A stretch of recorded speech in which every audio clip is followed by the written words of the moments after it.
Yo, what's going on, guys? Welcome back to another Flesh and Blood stream.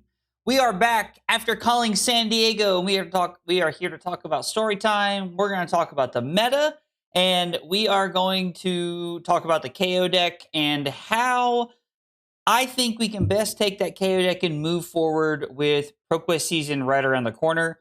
I did have a lot of fun in San Diego. San Diego was a really good time. The weather, much nicer than it is in Tennessee. Crazy, right? Crazy, I know.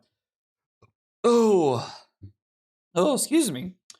Also, I'm gonna throw a small pity party here. If I seem tired tonight, I apologize. I caught the red eye back from San Diego last night, landed in Charlotte at 5 a.m. I slept about 2.5 hours on the plane, and then I slept about an hour and a half in the airport floor in Charlotte this morning, and then I worked today, and now we're here. So it has been a day. It has been a day. So if I seem tired or out of it tonight, I apologize, but it has been a day. But I'm glad to be back so we can talk about San Diego and get back to our regularly scheduled stuff, because we got ProQuest season coming up this week. What is up with my foot warmer? Sorry, I got to get my foot warmer figured out here. So, excuse me. Nightwing Prime 28, thank you so much for the follow over on Twitch. I appreciate that a whole bunch. Guys, if you are here for the first time, you are new to the channel, we got 3 questions we ask everybody when they're new. They are, what's your name? What got you into Flesh and Blood? And what are your favorite hot dog toppings? Tell me about yourself while we're hanging out. I'd love to get to know more about you. And also, let's go, Steve, with the 5 months of Prime support. Steve, thank you so much for the 5 months over on Twitch. I appreciate that. It means a bunch. Thank you. I appreciate that. God, let's turn my phone brightness down. Good Lord. Let's turn my phone brightness down. Bringe, Mekado, Dave, Steve, Simper, Prime, Martin, Rose, Columbia, and hello. What is up, guys? How is everybody doing? Thanks for coming by. I appreciate y'all coming by. I know I got to meet some people when I was in San Diego this weekend. That was pretty cool. It was my first time in California. Never been to California before, other than like hitting an airport. So anyway, it was really cool. You guys are gonna laugh. One of the fun things that I got to do while I was there, everybody's gonna make fun of me for this.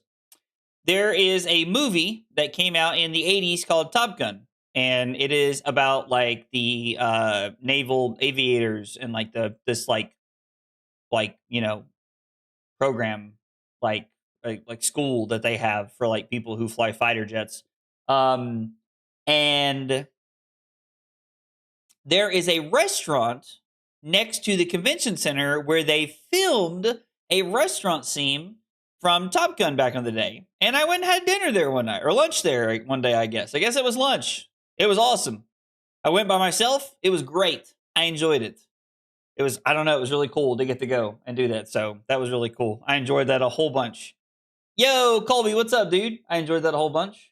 Yo, Push the Point, what's going on? San Diego was really nice. Hecto, what's up, buddy? San Diego was really nice. The weather was really nice. I don't know. Calling Top Gun old school kind of hurts. Okay, so Zerker, I'm going to say this. I'm going to say it like this. I've been watching Top Gun since I was a kid. I mean, to be fair, Top Gun came out in like 1986. Like, that was 40 years ago. But like, I don't know. Like, I've watched Top Gun since I was a kid. So like, I don't know. Like, I was really excited to eat at the restaurant. I love the movie Top Gun. Love the movie Top Gun. Yo, Chris, what up, dude? Did you get some In-N-Out? No, I did not eat In-N-Out. But I consider playing Levia in Silver Age. I definitely think there's a reason to play Levia. I mean, Hellhammer's a really good card. Like, I think playing Levia is not that crazy. Now I just need a way to get you to the Seattle area. I was actually talking to like Aurora from Flesh and Bad, because we played during the calling, and I'm gonna tell you about that here in just a minute. And we talked about like there being like an event up there and stuff like that. If there is a calling there this year, I'm gonna go because I'm trying to hit every calling in North America this year. That is currently my goal. Is to hit every calling in North America this year. I don't know if it's gonna happen. That is the goal with everything that's going on. So we'll see what happens. We'll see what happens. Age reveal, yo Brick, what's up, dude? Uno, what up, buddy? How are you? Let's see. Somebody asked a minute ago. Did you see a Valda list that's worth it? I didn't see a Valda list that looked particularly impressive, unfortunately, at Calling San Diego this weekend. I was expecting... Oh, excuse me. If I yawn tonight, please don't take it personally. I did not sleep a lot last night. I did not see a Valda list that looked like really impressive in San Diego, unfortunately. Like, I expected Valda to be better. Like, Kayo was a pretty highly represented deck. I think a lot of people were like metagaming towards Kayo. And so like I don't know. I was surprised Valda's did not do better. I'm assuming they read into something else that was giving them issues over the weekend. Am I coming to the next UK calling? I mean, Japan might be the one time that I like leave NA this year for a big event, sadly. It might be. Because I'm going to Montreal in a couple of weeks. I'll be at Calling Montreal. So we're going to start practicing CC. What did you think about the Kayo Cabal? Cabal? What? What do you mean, Zerker? I'm not sure what you mean. Yo, what's up, Bing? What made you play Kayo in this format over the other aggro decks like Fire Briar? So we're going to talk about the deck a little bit later, but I think that Kayo was just better positioned than Briar or Fi, to be honest. I think that Fi is about a half a step slower than Kayo and Briar, if I'm being honest. And it felt like Kayo and Briar was a coin flip matchup. Like, I played it 4 times this weekend. I won 2 and I lost 2. And we're going to talk about my losses and stuff like that, like the games this weekend, but here in just a minute. But like, I don't know, like Kayo just felt like it was in a really, really good position this weekend. Like, you have a very close matchup into Briar. You have what I think is a favored matchup into Kano. I think you're favored into Fi. I think you're favored into Enigma. Like, there's a lot of lists out there that I just think you're favored into, that like the deck just does well with. And like, I think Chris Iali ended up top 8ing playing KO. And went 7-0 day one. Him and Brody were the 2 7-0s, I think. So clearly the deck has some legs and is powerful. But I would tell you that, like, if you are on the fence about playing KO, I would tell you that Beaten Trackers is a hell of a drug. Beaten Trackers is a hell of a drug. The other players playing KO, one of the casters called it the KO Cabal. Oh, I think that's because they saw a lot of KO on stream. There were a lot of KO decks put on stream over the weekend, which kind of surprised me, to be honest. They normally space it out better. Fi smashes Decimator Dory is a reason to play it. So, Dave, I'm going to be honest. I haven't played, like, I've played a little bit of Fi, but I don't really know that, like what is that based off of? Like Fi smashes Decimator Like what is that based off of? Because that does not feel that accurate to me. Maybe I'm wrong. Maybe I haven't played enough of the matchup from there yet, like from the Phi side yet. But Decimator can go pretty wide and get pretty aggressive. Like, I don't know. I don't know. I'd be curious to know more about that, to be honest. Briar will be benched. I don't know that Briar will be benched, but Briar will probably be on the list of hero bans after this. Chris missed top 8, 7 and 4. Oh, did he really? We're getting. It's so funny. I was so busy playing at the event and then like hanging out with people while I was there that I have yet to go back. I have yet to like really get a chance to go back and watch a lot of the event. So I'm very excited to like go. Like, we're gonna look at the metagame. We're gonna take a look at the day 2 conversion percentage. We're gonna take a look at the top 8, and then we're gonna take a look at the showdown top 8 as well. And we're gonna like talk about it and what that means for ProQuest season and stuff like that. Yo, Prince, let's go, dude. I'm excited to see you, Yokohama dog. Opinion on Huntsman in the CC meta? I mean, doesn't Briar I'm sorry, I was reading a different message. Isn't Phi and Oscilio a real problem for Huntsman? Yo, what's up, Electrum? When is the first hero ban voting? So it's my understanding that we get to, like, us, the players, will have the first chance to ban, like, the vote on hero bans. That will be after Yokohama.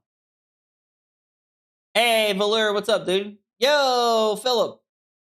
I mean, Huntsman seems like, Huntsman seems okay in CC. I don't think it's terrible, but I think you have some really problematic matchups. Decimator can't effectively block the 1s and the 3s. Decimator wants bigger attacks or 4s as minimum. I mean, it has some 4 blocks, but it doesn't have that many 4 blocks, right? Like, you can probably block 3s pretty effectively. I don't know. I'll take your word for it, Dave. I don't have too much experience. My gut reaction was just like a little surprised by that. So I'll take your word for it there, brother. There's a ban after each PQ's respective format. Yeah, there's a B and R. We don't vote until after Yokohama, though, as players. I'm pretty sure. I am like 90% sure that's true.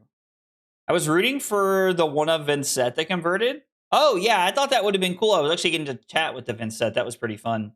I think Kano might be on the list for potential bans. Kano is good, but it feels like it's very beatable. Like, it feels like it's very beatable is kind of like my, I don't know. Like, it feels very beatable. Feels very beatable.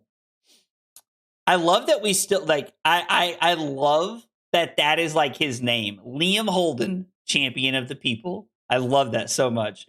Was running blue and red Brothers in Arms 6 shunts and on the horizon? I mean, yeah, so, like, I guess the shunts make it awkward to block into Phi. That makes sense.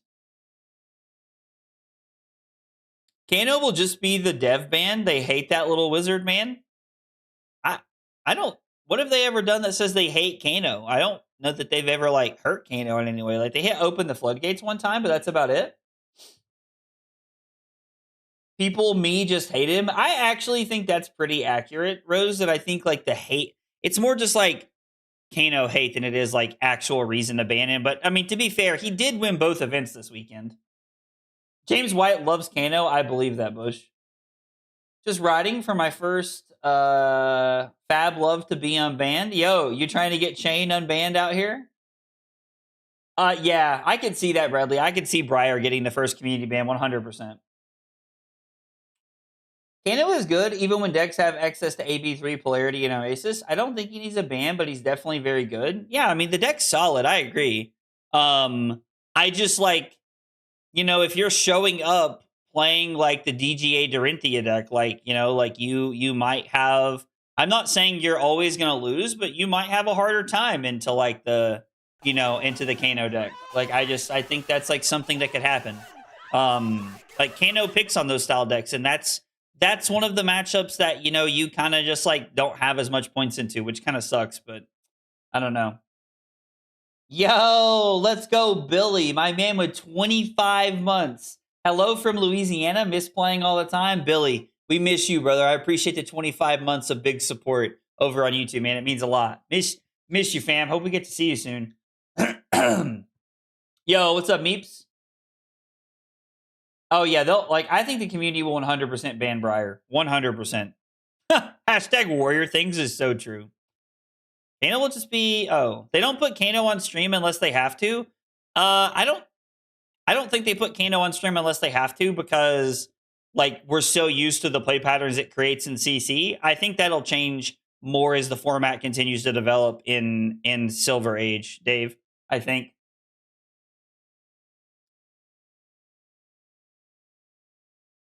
Briar's fail and balance. Room blades are low key chill with it.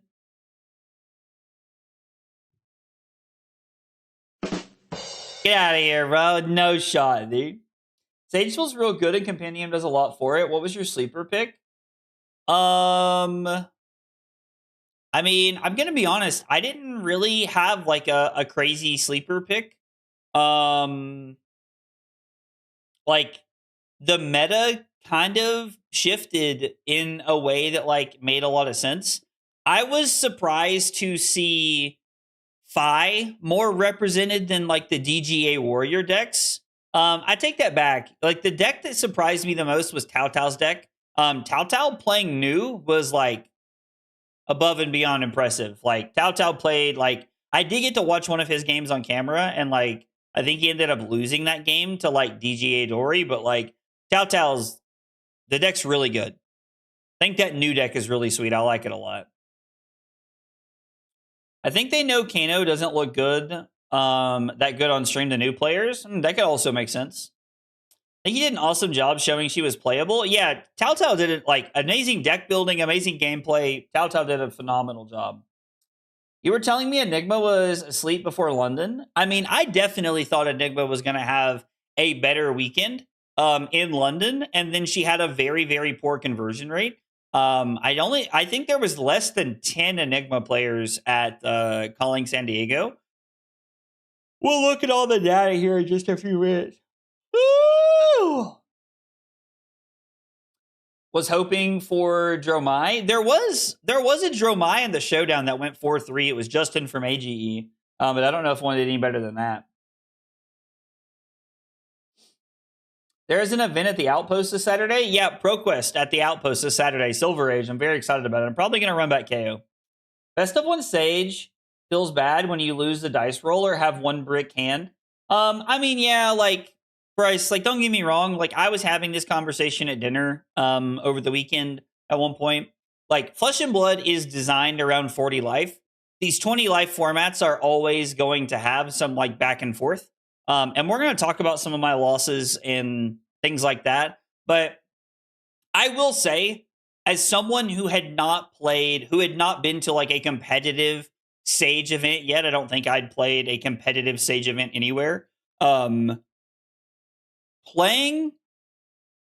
a Silver Age Calling and a Silver Age Showdown this weekend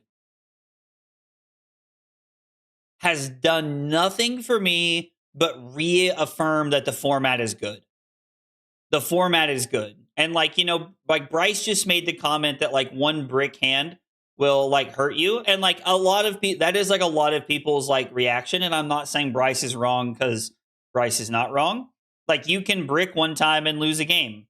And to be fair, that can also happen to you in CC. Like it may take you 5 more turns to lose the game, but it can't happen to you in CC. And I think a great example of that is we saw Brody on camera against Chris Iali day two of the event go like draw all non-attack actions as Briar and still win the game a couple of turns later when they were both like at 10 to 12 life. So I don't think it's quite that simple. Every part of card games is going to have feels bad moments. I think you have to decide what you're okay with. And this event for me reaffirmed that the format is healthy. The format is very open, I would say. And I think that there's still a lot of room to grow with this format. Also, being done at 2:00 both days was phenomenal. That was a big thing for me. Yeah, no, like I like. So I'm not trying to like invalidate what Bryce said. Like I feel like Bryce's like statement is valid that like you can just brick the game and lose, and that always will feel bad. But I like there's bad beats everywhere. Like everybody has bad beats at every tournament. It doesn't matter what format it's at. Do you think Oscilio has any future with the Sigil Fates plus Gliss stuff, or am I coping? Kadachi, are we talking about in CC, or are you referring to, in Silver Age? Matt Rogers beat me day one of the calling. We're going to talk about that. That was one of my losses day one of the calling. I don't think best of 3 could ever work in Flesh and Blood. I just don't think the game's built for it. Oh, you pulled a Marvel Oldham? Nice. I think the format is good. It's just those feel bad that makes me go, damn. Still trying to figure out Lexi. Now that I do get. And we're going to talk about one of my games from the showdown because I put myself in a winning position and lost because of a brick hand. So like I do get that. It does feel bad. Play Merchant's Hood? I mean, that is why some people have been playing it. There are a few outliers for sure, but overall, I do think the format is good. I personally am just not a fan of 20 HP live formats, but I'm willing to try it because it's very quick. So the games being fast make it fun. But I think there's really something here. I think the 20 live format is a lot healthier than people think so far. I've ran 20 plus games with Sigil of Fate stuff in Oscilio. Sadly, it's not it. My deck kept melding closer and closer into how Blaze looks in Blitz, but with worse hero text. In a weekend of Sage, I had way more fun than I had ever playing Blitz events. Now, I will say, I have enjoyed Silver Age a lot more than I had Blitz. And that's like, I liked Blitz. So it sounds like a lot of people, so I guess, Kadachi, to answer your question, it sounds like it's not really there. But I mean, if you like it, keep brewing, keep exploring, you know? This weekend was fun, but I think the format may need a little tuning. Maybe the benching of the next heroes might help. That Decimator is great, but I feel like it becomes a sole identity warrior.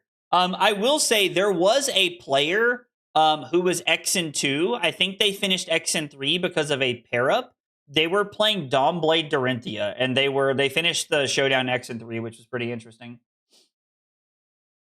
I did, Bradley. Carly and I bought a case of Compendium of Wraith and opened it. And I mean, it wasn't bad. Like the case was not bad. Like a couple of Marvels, a Command and Conquer. My Antiquity packs were dog shit. Like, I mean, we didn't open a single foil in the Antiquity packs. It was all terrible. Like, I think the best card I opened was a non-foil Ripple Away. I don't know. It was really bad. My Antiquity packs were bad. Best of 3 was really cool in the Conquest format where you take 3 decks. Sure. So, like, I guess that's, like, kind of my point, though, Shifty, is that, like, if you want to make Flesh and Blood a best of 3 game, you're not playing Flesh and Blood anymore. You're now adding this whole other layer of where, like, you're bringing multiple decks to every event. I did open a Rusted Relic. I opened at least one Rusted Relic. I thought I was going to crash out. Are you going to play in the Pro Tour in Japan? I will be there with Sam and Aiden. You should come. I will. I will be playing at Pro Tour Yokohama. Yes, Kadachi, absolutely. I'm very excited to go to Yokohama. Carly and I have never been to Japan. I have been practicing Japanese on Duolingo, which is by no means perfect, but I am like, learning a little bit as we go. Are kind of worse than the gold packs, it feels. Yeah, no, I actually agree with that. Any suggestions on decks to check out moving from Silver Age to CC? Hard to find meta reports, like is Bolton good with the no support? Moving from Silver Age to CC. So, Time Zoner, I would say if you are looking to like find data on heroes that you like, like on things that like a hero that you like or don't like, and like you're trying to like move from Silver Age to Classic Constructed, then I would start with Fablazing, the website. It's literally just fablazing.com. I think it's .com. I have it tabbed, so I can't remember. But you can just look up Fablazing, and it's literally just like FA Blazing is all it is. It is a website dedicated to the data of like Talishar games, tournament games amongst players playing Flesh and Blood. I do think the new Bolton deck is going to be pretty good. Bolton and CC looks pretty solid. I am convinced that is like probably like the number one sleeper pick for Montreal. Like we're going to be doing CC the rest of the week. I've probably locked in my Silver Age deck for both of the ProQuests this weekend. I'm going to talk about some of the changes I made to it here in a little bit, but we're probably going to be playing Victor the rest of the week to see if Victor is good enough to play in Montreal, because I think Victor has a pretty good matchup into most of the meta right now. I can't wait for my case of Compendium to get here. I hope it's gas, Bringe. I found Copium very swingy on boxes. I had 3 boxes, no Marvels, no L's, no Rainbow Foils. Wow, that's crazy. I think Antiquity packs are better than High C Gold packs. I never opened Draft Chaff in the Antiquity pack. Always got Draft Chaff in Gold packs. I mean, Rusted Relic is Draft Chaff, though, right? Like, I mean, I know that that's like an outlier. I hear what you're saying. Fate Foreseen, you know, like Sink Below, Pummel, Ravenous Rabble are not Draft Chaff. They're playable cards. I hear what you're saying. Yo, let's go, Liam. Excited to see you in Montreal too, dude. I got 2 Premeditates and 2 Call to the Graves. I feel like that's a pretty good one. Marvel, Kano, Oldham, Chain, and Benji is insane. Bolton's going to be really good, thieving. 8 boxes and 2 cases, and opened an E-Strike Marvel and an EA Rainbow Foil in my Antiquity packs. Bradley, that's awesome. Congrats, man. That's awesome. I wanted to learn Kano, and somebody called Agroblaze obliterated me with Dory a couple of days ago. Oh, that is so funny. ZD, what was it me? Were they Agroblaze 96 like on Talishar? Because I don't remember playing Dorinthia on Talishar, but I might have been. I don't think I was. It might have been somebody like, I know that there's somebody going around as Agroblaze 67 on Talishar, which I know is pretty funny. It was you? Okay, cool. Let's go. Well, dude, I hope learning Kano is going well for you, brother. I hope it's going well. I loved getting stupid Treasure Island cards and Piss Foil. I mean, to be fair, that did suck, Steve. That did suck. What up, Paul? My pull's one of the best parts of the weekend. 2 boxes and 13 packs. 5 Marvels, a Cold Foil Premeditate, a Rainbow Foil Alt Stonewall Gauntlet. Yeah, that's pretty good. I'd pretty good. E-Strike and 2 OG Shelters is pretty good. I mean, it sounds like your all's packs were much better than mine. Much better than mine. Like, my 1 Marvel, or like one of my 2 Marvels, one of them was a sigil of Pilfides or whatever it's called. Pilfides nuts. Sorry. And a Dash database, which is like one of the worst Marvels you can get. So short of the Command and Conquer, like mine and Carly's case sucked. Yeah, mine was tough. Okay. We have chatted about quite a few things. What do you say we talk about my weekend? Let's talk about the games from this weekend. Let's story time it up. I have actually, I'm not going to lie, I did not realize that I've just been sitting here yapping with you guys for like 30 minutes. I mean, it is my favorite part of the stream. It's just chatting with you guys. But we have a lot to cover tonight before 10 o'clock. And we're probably going to have like a hard stop at 10 o'clock tonight, because if you missed the beginning of the stream, I slept 2.5 hours last night on a red-eye flight from San Diego to Charlotte. And then I slept an hour and a half in the Charlotte airport floor this morning. So I have slept about 4 hours before working all day. So I am exhausted. So we're probably going to have like a hard cutoff at 10 tonight. But I did not want to miss story time. So we're here. I did not want to miss story time. Oh, yo. The Theismic Surge was so cool. I thought that was hilarious. Who needs sleep? Me. Me needs sleep. All right. So let's start off our calling. Calling round 1. I'm going to hold this up for you for a second. Hopefully you can see it. Can you see where I scribbled out the person's name and deck and then like wrote there? Yeah. I sat down to play against shit. I crossed their name out. So I can't see it anymore. They were playing Ira. We sit down, we sideboard, we shuffle, and we cut each other's decks. And as I am drawing my 4 cards, a judge walks up to me and says, "Stop your game." And he goes, "We're going to swap your opponent out." And I went, "What?" Like, I thought I was being trolled. Like, I seriously thought that, like, Ethan or Sam or somebody had put, like, the judge up to this and was trolling me. And so they swap out my opponent because the person I played against, his name was Jared. Jared was super cool. He played Briar. When we sat down, they swapped out my opponent, and Jared sits down. What had happened? Jared signed up for the event and showed up late. Well, they didn't want to give him a bye, so they pulled my opponent out, put Jared in, and gave my opponent the bye, which I thought was crazy.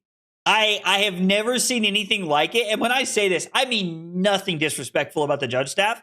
I understand that they were just like doing their job, but it was crazy. I mean, like, I was just so blown away. And Jared sits down and he's like, "I have no idea, bro." And so, like, we're laughing about it, you know? Like, it was something else. That was how my weekend started. That was my start to my San Diego weekend. I just, like, it was so funny. I don't know. It was very interesting. Also, Jay, what's up? Yo, Derek, what up, dude? Anyway, so I guess they just didn't want to repair the entire tournament. And so they did that to just me, which is, like, fine. It is what it is. So Jared was playing Briar. I did win the die roll and was able to go second. I won the game at 2 life at the end of the game. My notes said, opponent had lightning press on turn 0, and that was not a great start for me. I started the game at 18 because of lightning press came over the top for 1, and it was a static shock. On the last turn of the game, my opponent actually missed an embodiment of Earth trigger, and because of the embodiment of Earth trigger, it actually won me the game. Like, my opponent not having the embodiment of Earth forced all of the cards out of their hand, and then on the next turn, I was able to kill them while I was at 2. So it was one of those things that lined up very well for me. That, like, them missing the trigger, like, don't get me wrong, like, if my opponent had, like, pointed it out, like, I would have just been like, yeah, like, grab your embodiment. Like, I'd rather play the game the best way. But we're also at, like, a high level tournament, and I'm not there to remind people of their triggers. It is on you to remember your trigger. I'm not going to tell you about embodiment of Earth. It is something you can miss. So they missed an embodiment of Earth trigger, and that actually ended up winning me the game. I don't know if I win the game if they have the embodiment of Earth or not. I can't remember that far back, but we ended up winning round 1 against a Briar. So we have won the first 50-50 coin flip. So I'm trying to flip over here. All right. Round 2, I played against another Briar. And my opponent's name was John. When we sat down, I won the die roll. I was able to go second. I did lose this game with my opponent at 1. My opponent was at 1 when the game ended. And I wrote down I had to go to 1 and hope that my opponent did not have the shock. The hand that they drew into did not have the shock, but they were able to block everything out and then drew the shock a turn later. So let me explain what happened with this hand. My hand was 2 3 blocks. I was at 5. I had 2 3 blocks, and I'm at 5. My opponent has no cards in hand and throws a 4 at me. So my hand is a blue 3 block, a red Buck Wild, and a yellow Wild Ride. If I block with the 3 block, take 1, go to 4, I can only throw Claw on my turn. Now, my opponent was at, like, I think they were at 1 when this happened. So I would have thrown Claw for 4. and I would have taken 2 cards. I'm at 4. I have a red Buckwild in Arsenal, and now I'm forced to give up at minimum 2 cards. And also, like, if I give a card and they have Lightning Press, I'm dead. So I'm in a situation where I can go to 1, and I can go red Buckwild for 8 into Claw, and like hope that you don't have that you have like all 2, like you have a bunch of 2 blocks, or like, you know, like no 4 block. My opponent did not draw the Arcane, like the shock on that turn, but they drew into an Arcane Seed's Life, which allowed them to block for 4 and live. And then on the following turn, they ended up drawing the shock effect. I think it was an actual shock, not like the Arcane damage to me. So that was pretty unfortunate that it panned out that way. So I think it was one of those situations where I made the right call, and it just did not end up in a good way for me, unfortunately. So it kind of felt bad, but it is what it is. So I'm 1-1 at this point. I've beat a Briar and I've lost to a Briar. Round 3, I played against Anthony Pham. You guys probably know him from the AGE circuit. He was playing Lexi. Anthony did go on to make day 2. He had a very good run after we played. Anthony was playing Lexi. I lost the die roll and went first. My hand was like discard an agile windup, make a might, and an agility and pass. Anthony ended up like throwing 7 at me and not really doing anything crazy. And then my second hand was like Savage Feast into like Claw into something else. Arsenal, like a 2-cost 7 or 8 power attack. The turn after this, Anthony puts me down to 8. And I think Anthony, before the turn started, was like at 10 or something like that. My turn when Anthony was at 10 was Wild Ride for 6. I had a yellow Wild Ride. It comes in for 6. My hand was then pitch my other blue, play Bear Fangs for 8 from hand. I have 2 floating, no cards in hand. I discard a 6 off the top of the deck, break Beaten Trackers, and then throw Rough Up from Arsenal. I threw 21 points on turn 3. This was the only game of the entire weekend where it felt like we did not play a game of Flesh and Blood. My deck did the thing, and Anthony just died on like the 3rd turn of the game. Like, I guess technically the 2nd turn of the game, if we kind of just turn 0. But either way, like, it was just one of those like nutty draws. Now, Anthony did go on to like make cash, I'm pretty sure, at the calling. So I'm really happy to see that for him. But yeah, like that, my draw was just absolutely insane. Was absolutely insane. Yo, what up, Trent? Just play a class or hero that can block better. So yeah, ended up winning round 3. Round 4 in the calling. Let's see. I'm trying to. Oh, round 4. I actually played against another AGE gentleman. I played against Zachary Wallach. He was playing Rhinar, who ended up top 8ing the showdown on Sunday playing Kayo. I was giving him grief with Anthony about him swapping to the better Brute. We were laughing about that. But he was playing Rhinar. I did win this game. I had a turn where I was able to go down to 1 and go 3 wide to be able to close the game out, which was very, very impactful. Really helped me close the game out. There was a lot of back and forth. There was a lot of like, just like really like back and forth, like things that happened.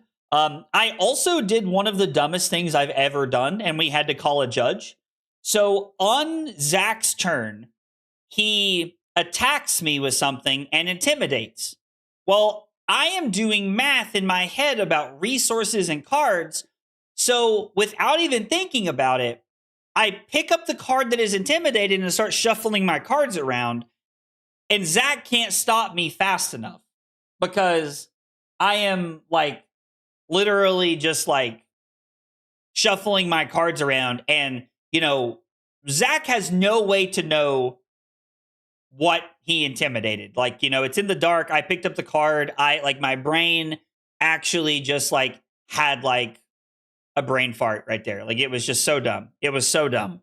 I apologized to him a bunch of times because I felt so stupid and I felt so bad about it. The judges, what they did is they treated it like a hidden card error. They were like, like you have basically like knowledge that your opponent does not have. So you're going to lay all 4 cards on the table, and your opponent is going to pick the card that they intimidate. Well, what had happened while they were deliberating is I said, Zach, I understand that you don't know what it is. I said, but I'm going to set this off to the side because this is the card you intimidated. And like, I get it if you don't believe me, but I was like, I want this game to like, to be as clean as we can. And the judges were like, like that doesn't really matter, but please set it off to the side for now, just in case. And when I flipped the cards up, Zach took a look and he was like, like, I trust you. It's an honest mistake. And he took the card which was a Clash of Agility, and we intimidated it and then kept playing. And I felt really stupid. I felt really bad about the whole thing. Like that was just me being a boob. I wasn't thinking about it. So I ended up winning this game and going on to 3-2. So yep, from here I was 3-1 at this point. I was feeling pretty good about where I was at. Obviously 3 rounds to go. Like we just need to keep, winning and doing some stuff, keep going. Hey, what's up, Andrew? The 5th round of the tournament, I played against Matt Rogers playing Enigma. This was probably the most interesting game I played all weekend. Like, there were a lot of good games this weekend, but this was the game that stands out to me as like, it was super interesting. There was so much back and forth. Like, there was a lot of like funny banter between Matt and myself because like, like we were just like kind of talking and playing at the same time. And I ended up barely losing the game. Matt was at 2 when the game ended. My notes said that I discarded both red bear fangs to like random discards. Having those might have won me the game. I do think this is a matchup that is slightly favored for Kayo. Matt was able to play Protect the Queen very well, very, very early on. So that like really lined up well for him early, that he was able to like play Protect the Queen. And like he played a Spectral Manifestations on like his first turn and like just continued to like set things up and like do really good stuff with that. So that was mostly trying to get that off the board. But both of my red bear fangs were randomly discarded. And like both times they came off the top of the deck, they were not like in my hand and I discarded them. And I think if I had been able to resolve both of those red bear fangs, it would have been the extra points I needed to get the board clear and get him blocking earlier. Now, obviously, I can't say that for certain. We have no idea how the rest of the game plays out. But those like extra points that we missed out on because I discarded those felt really bad. So, that was unfortunate. So I ended up losing to Matt. Also, it was Matt's birthday on Saturday. I thought that was pretty cool. Had the chance of losing to my man on his birthday. Would have rather have won, but we gave Matt a birthday present. No? Oh yeah. It's all coming together. That's what I'm going to tell myself anyway. Anyway, we're 3-2 at this point.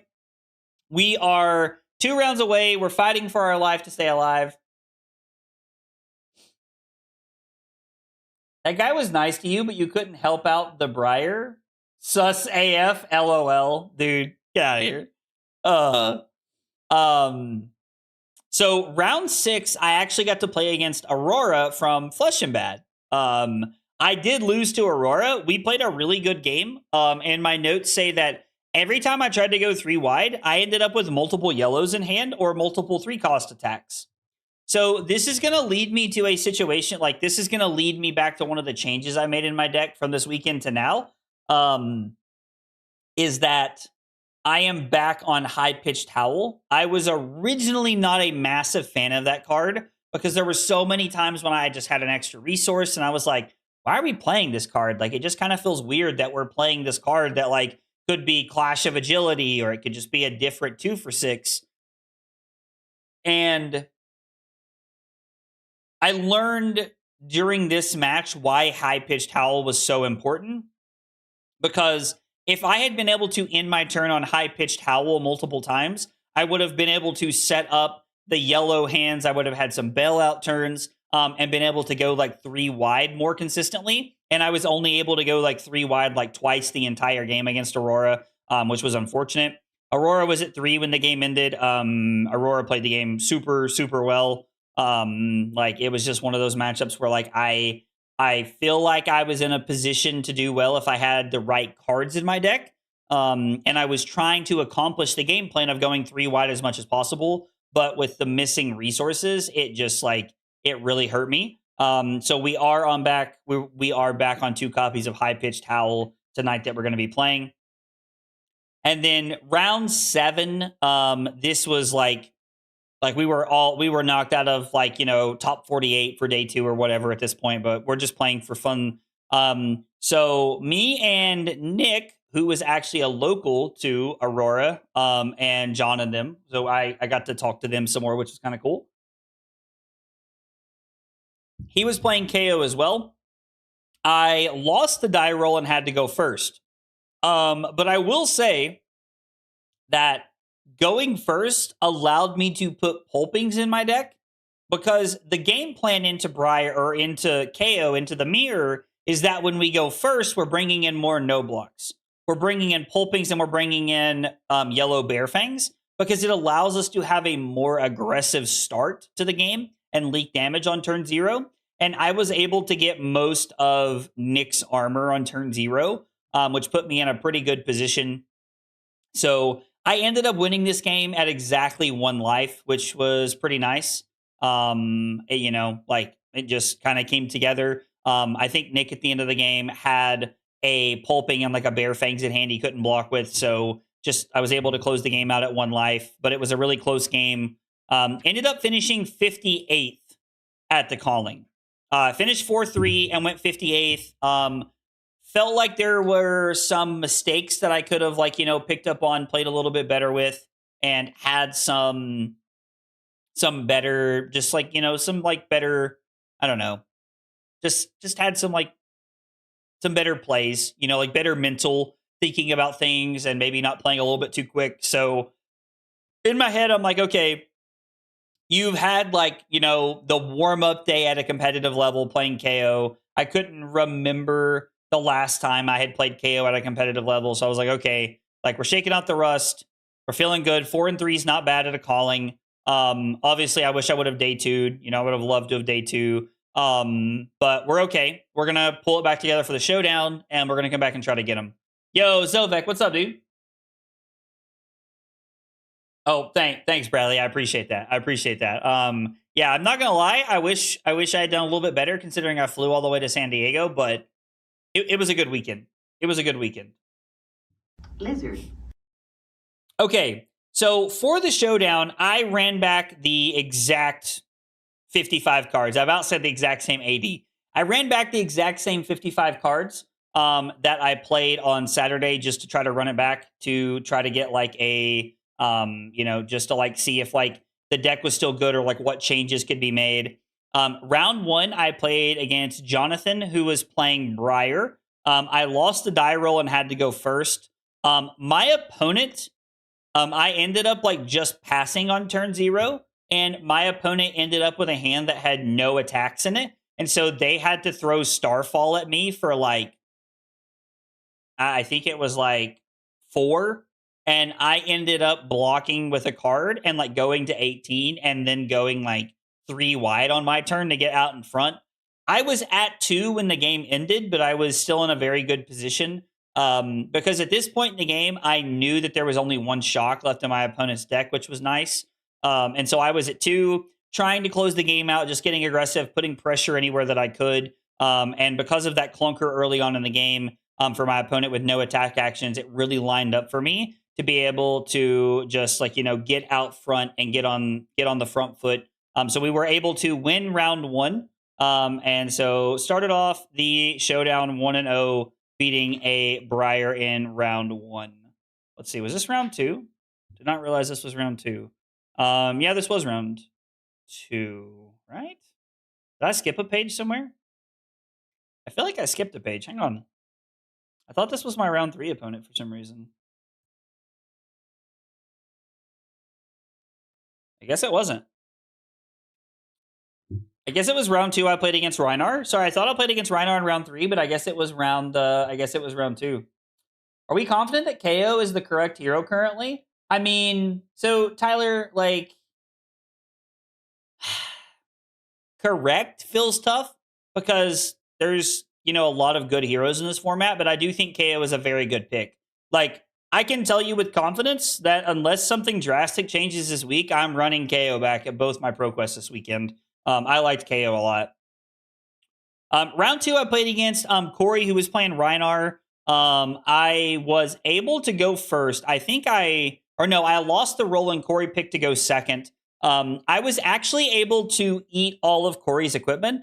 So I had a pulping in my opening hand, and I had originally just passed. Well, when I passed,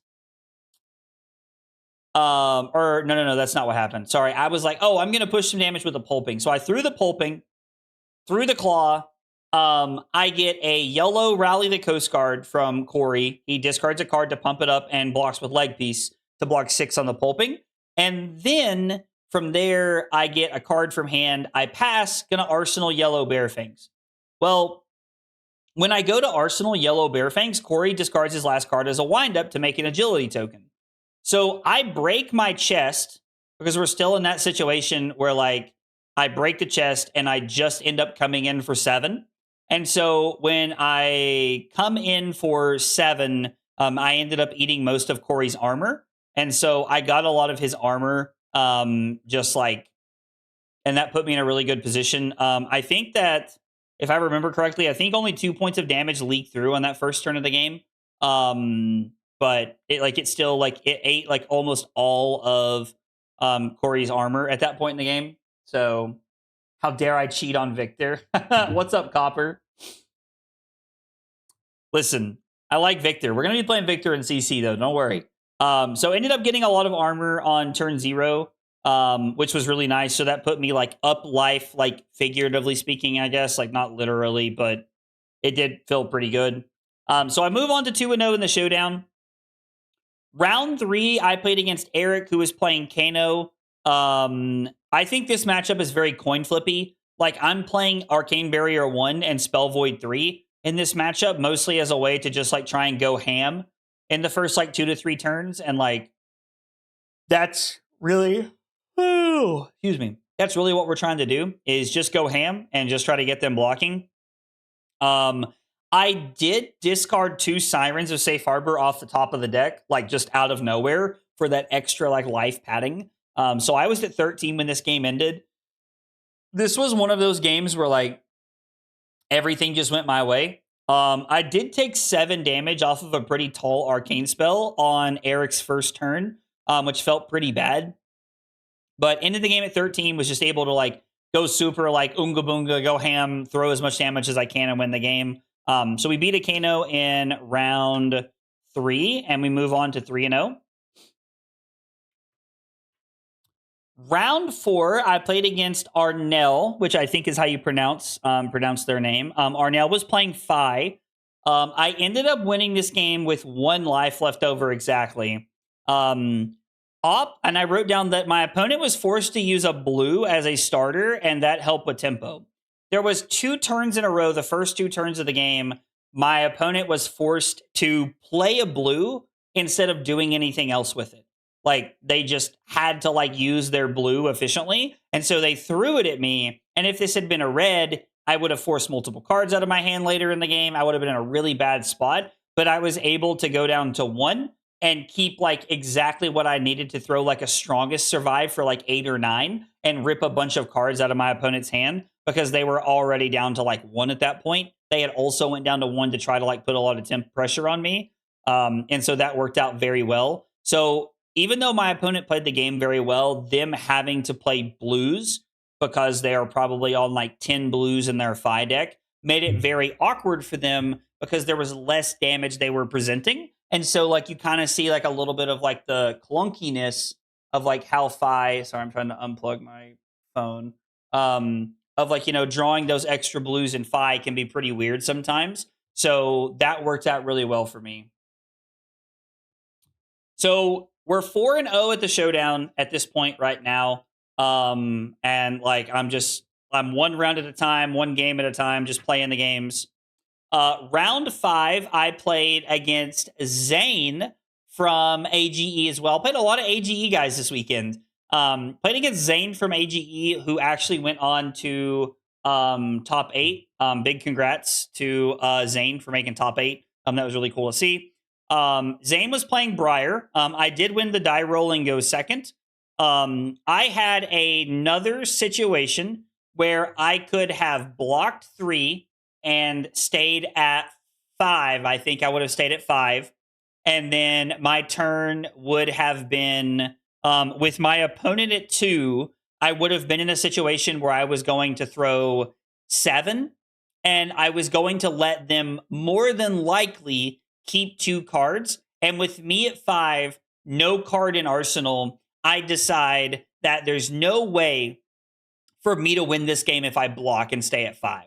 So what I needed to do was I was going to be at 4, I think. I something like that. And so what I needed to happen is I needed to take the damage, go down to 2, and then from there, I was going to play Wild Ride.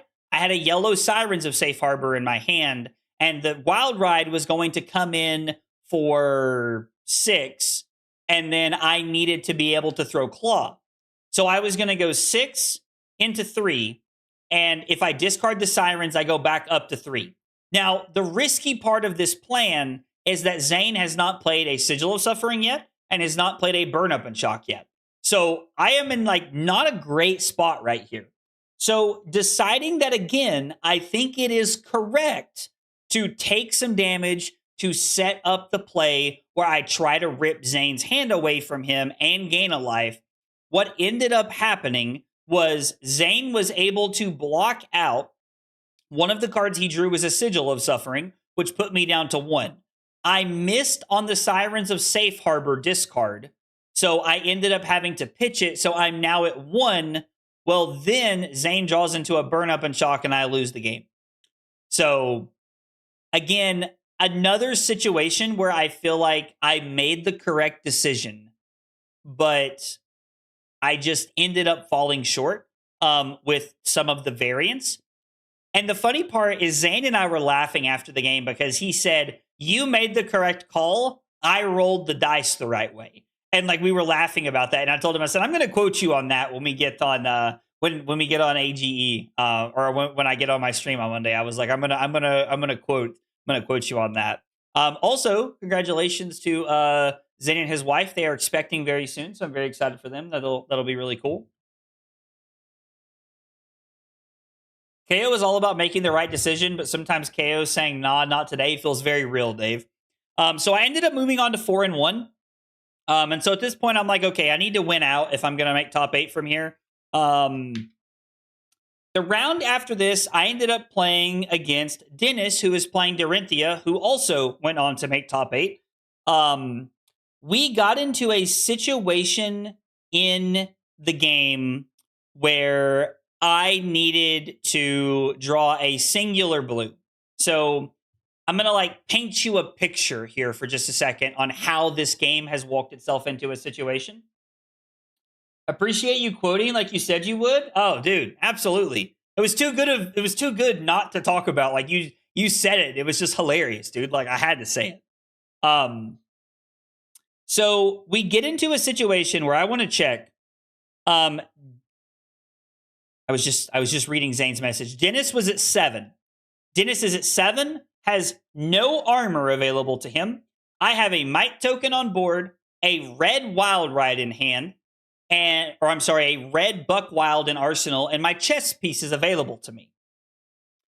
I draw into 4 reds. So what I have to do is block with headpiece and clash of agility, and then I have to pitch 2 reds to throw red bear fangs for 9. I ended up going to 2 off of this block. I went from 9 to 2 off of blocking 4.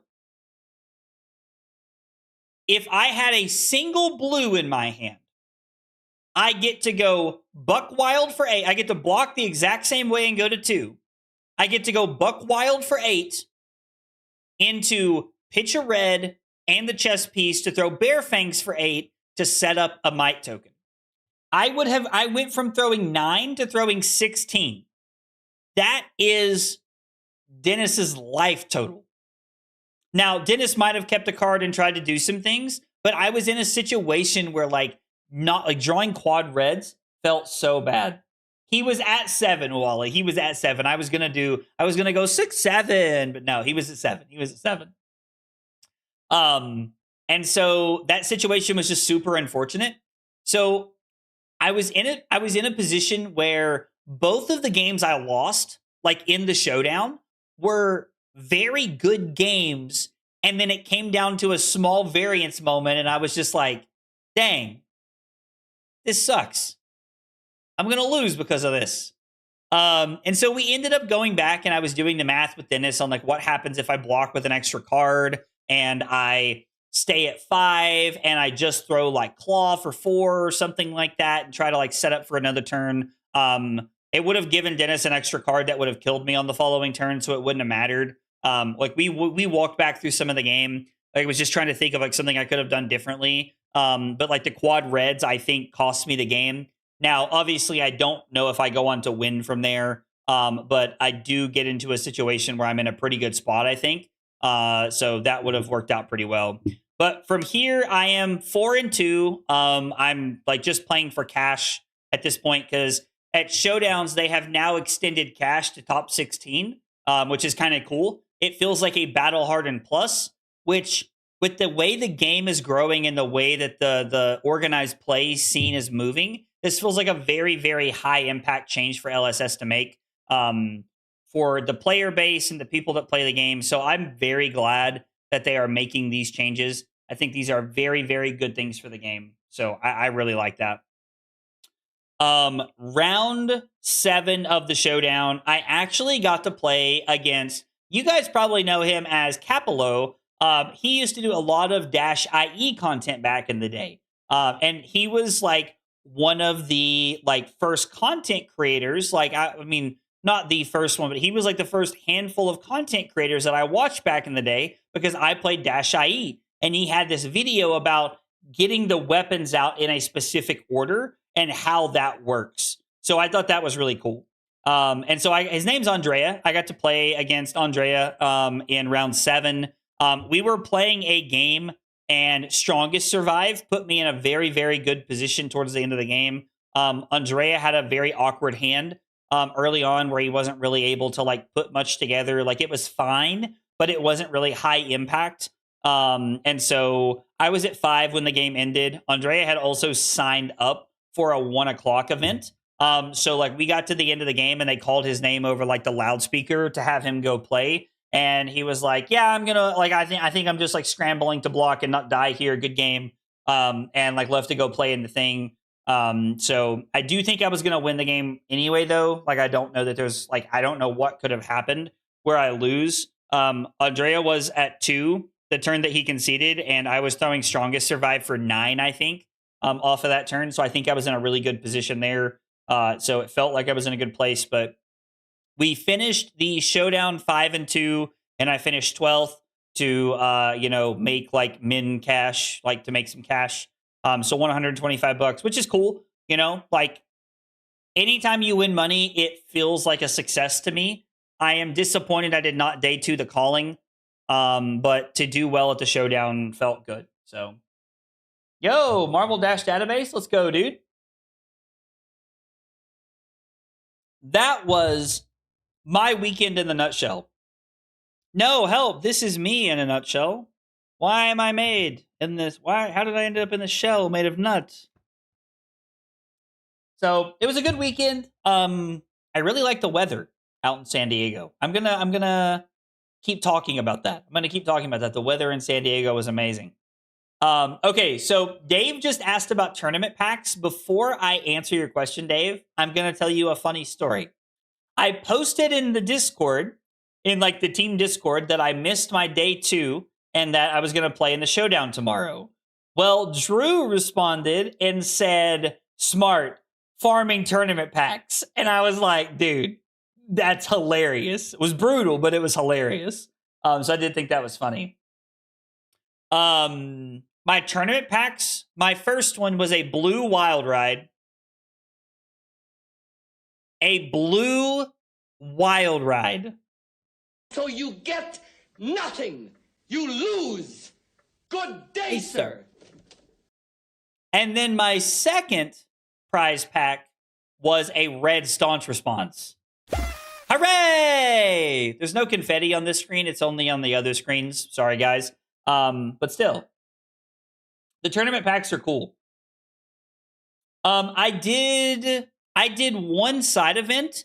There was a side event at 6:00 on Saturday night where they had a Blanche promo that I went and played in. Got some tickets and played a couple of games and got a Blanche promo. I was going to play in the one on Sunday, but it was at 5, not at 6, so I missed that one, unfortunately. Yo, what's up, Marcus? One day I might play that blue wild ride. Lizard. No, I highly doubt that. Thank you. Thank you, though.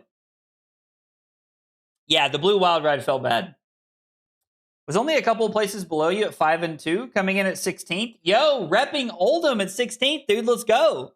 I saw your post on Twitter, and I saw Michael Fung comment and said, if I could play Enigma to get her to LL so that Oldham could be played, I would do so. And he said doing the Lord's work or something like that. Michael's so funny, dude.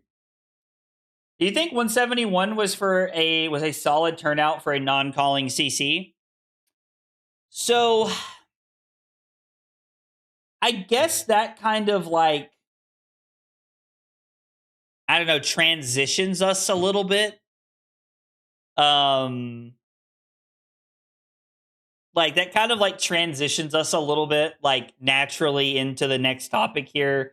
So let's jump over and let's talk about the calling San Diego here for just a minute. Let's just talk about this.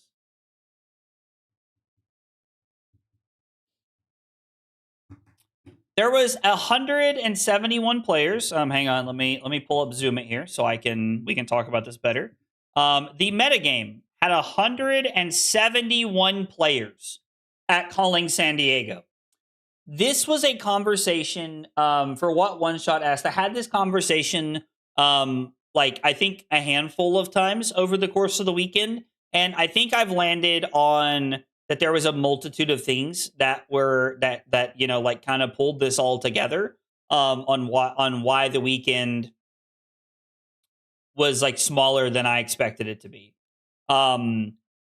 Valentine's Day weekend, I think, was like one of the biggest contributing factors. I'm going to say there are 4 contributing factors to why there was 171 players, and the first 3 are not in any particular order. Valentine's Day weekend was the first one.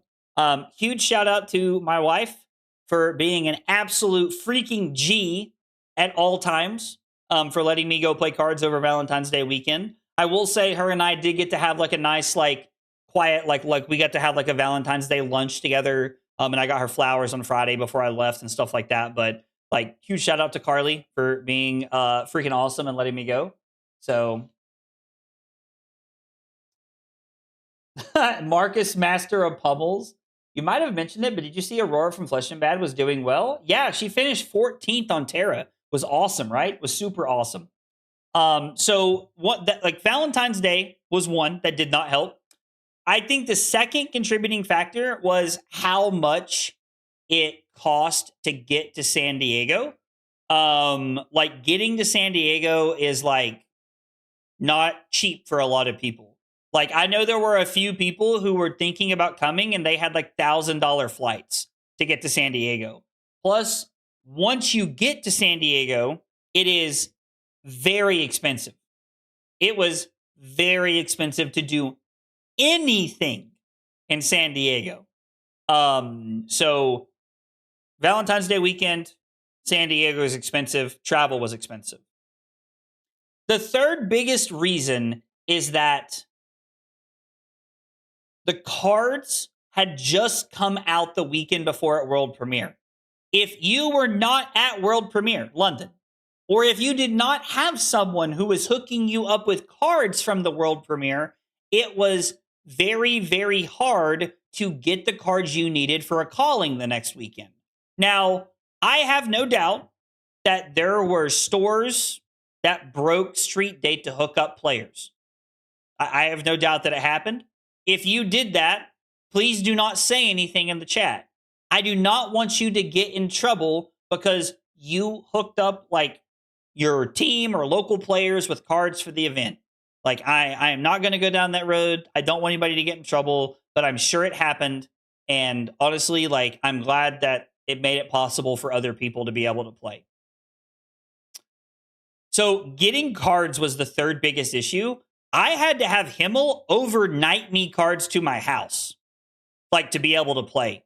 Himmel, literally, I told Himmel what I needed. He got it all for me at the world premiere and then, like, overnighted it to me so that I could have it. So, like, that was what made that happen. And then I think the fourth reason on the list is the fact that it was Silver Age as opposed to Classic Constructed. We talked about earlier how Flesh and Blood is just a 40 life game. Like, I believe that. I truly, truly believe that Flesh and Blood was designed around 40 life, and 20 life formats do, like, give people some bad beats, rub people the wrong way a little bit. And so this number up here at the top, this 171 players, is a combination of those four things. Now, I'd like to tell you that all four of these thoughts were all original from my brain, but they weren't. After talking to people over the weekend, I was like, yeah, you know, Valentine's Day, Silver Age. And then somebody mentioned, they were like, you know, San Diego's expensive. And I was like, yeah, San Diego is expensive. That makes a lot of sense. And I heard that somebody had $1,000 flight, you know, like, to be able to even get to the event. And then somebody also mentioned how hard it was to get cards in time. So I'm not claiming that these thoughts are my own, but I do think those are the four biggest reasons. And I don't think the first three are in any particular order, but I do think it is the first three, and then the fourth reason is that it's Silver Age.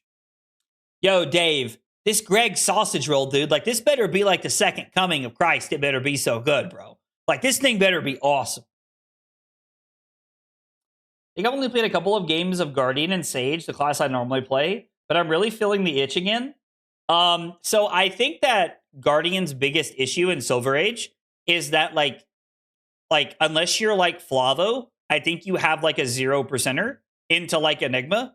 And like, I get it. Like, looking at this chart of the breakdown, there was only 8 Enigmas there. So it's not like you had this like crazy unfortunate thing, but it always feels bad to take 0%ers. Like, I hate playing 0%ers. Like, you know, I wish you could fix 0%ers. But, you know, like, sometimes you got to just say, yeah, this matchup sucks, and I'm going to hope I don't play it. And like, I talked to John, you know, like Lupine Fiasco. He was telling me he like knew that Enigma was a 0%er for Terra going into the event, and he played Enigma and he just like died, which like I get, you know, like it feels bad. I think Dave is writing a check that he can't cash in regards to the sausage rolls. I'll build it up so much just to disappoint you, as is the British way. Yo, I mean, dude, listen, Dave, the next time I come to London, dude, I'm telling you, when I see you and Steve, you better have one of these Greg sausage rolls in your, like, ready, dude. Because, like, I'm telling you, I'm expecting it at this point. I'm expecting it.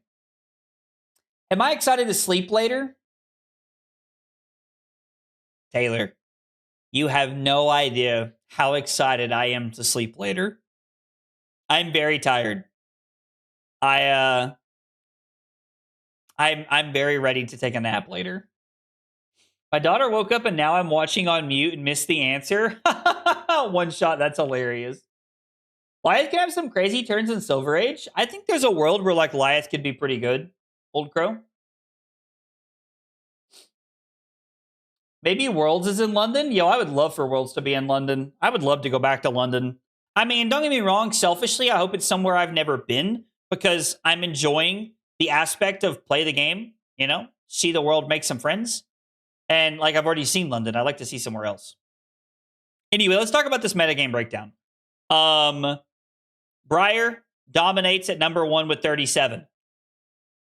Last weekend, or I guess like weekend before last in London, Briar was the most represented deck by over double the deck behind it. We are not quite at this number yet. We are close, but we are not quite at this number yet. And to be fair, I think there was 2 Briars in top 8. I think both Michael Fung and Brody were top 8 playing Briar. I haven't looked at the rest of the top 8. We'll check here in a minute. I do think that Kayo was actually a really good pick this weekend. Like, there will be a lot of times you hear me say that I picked something because I wanted to play it and I'm jamming it this weekend and it wasn't a good pick, but I got lucky and did well. I don't feel that way this weekend. I was actually on what I think was one of the meta decks of the tournament this weekend. And I just, you know, some good things, some bad things, and that's just how it goes sometimes, you know? Oh, people are going to vote out Briar so fast.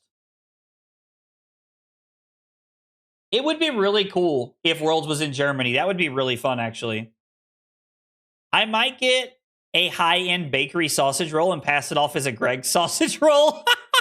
Dave's already scheming. I love it. If you go to Montreal, do you want a guide for good stop? When you say good stop, do you mean like food, Saxaboom? Is that what you mean? Really think that Briar has to go. Remember, there will be a full season where all Briar players will be on chain. Yeah, no, I agree. I think the issue with banning the strong decks is that it just makes a gigantic vacuum for chain to beat everyone. I agree. That's very fair. I think that's very fair. Also, shouts to AB96 for being my hero this weekend. Dude, I'm glad that we were able to get so much stuff for you. I have a lot of really cool shiny stuff in my binder for you when I see you. Are you going to be at Joe's on Saturday, Derek? Food? Yeah. Oh, dude. Yeah. Like if you want to like throw a few places at me, like suggestions for like dinner or something like that, like I would love any like quick breakfast suggestions while I'm in Montreal. Like when I say that, I mean like not like McDonald's, you know, but like something cool. And then like dinner for like, you know, would be awesome. I would love that, Saxophone. If you want to shoot me a Discord message, I would greatly appreciate that. Now I want Worlds in Germany or France. France would also be cool. The community is going to learn very quickly that they can be the cause of a very unfun metagame. Oh, 100%. I'll be there to go 0-3 drop. Well, I will have all of your stuff with me. Including the cool gold foil that's got your name all over it, dog. Thinking of pulling a double Volda this weekend in Memphis. Are you expecting more Enigma to show up in Silver Age? So I guess like before I can answer that question, like we saw Enigma show up in a pretty good number. Now Enigma has been 8. Hang on just a second. Let me pull up the conversion. Enigma did have a 50% conversion rate at calling San Diego, which is a lot better than it was at calling London. So I think that when we talk about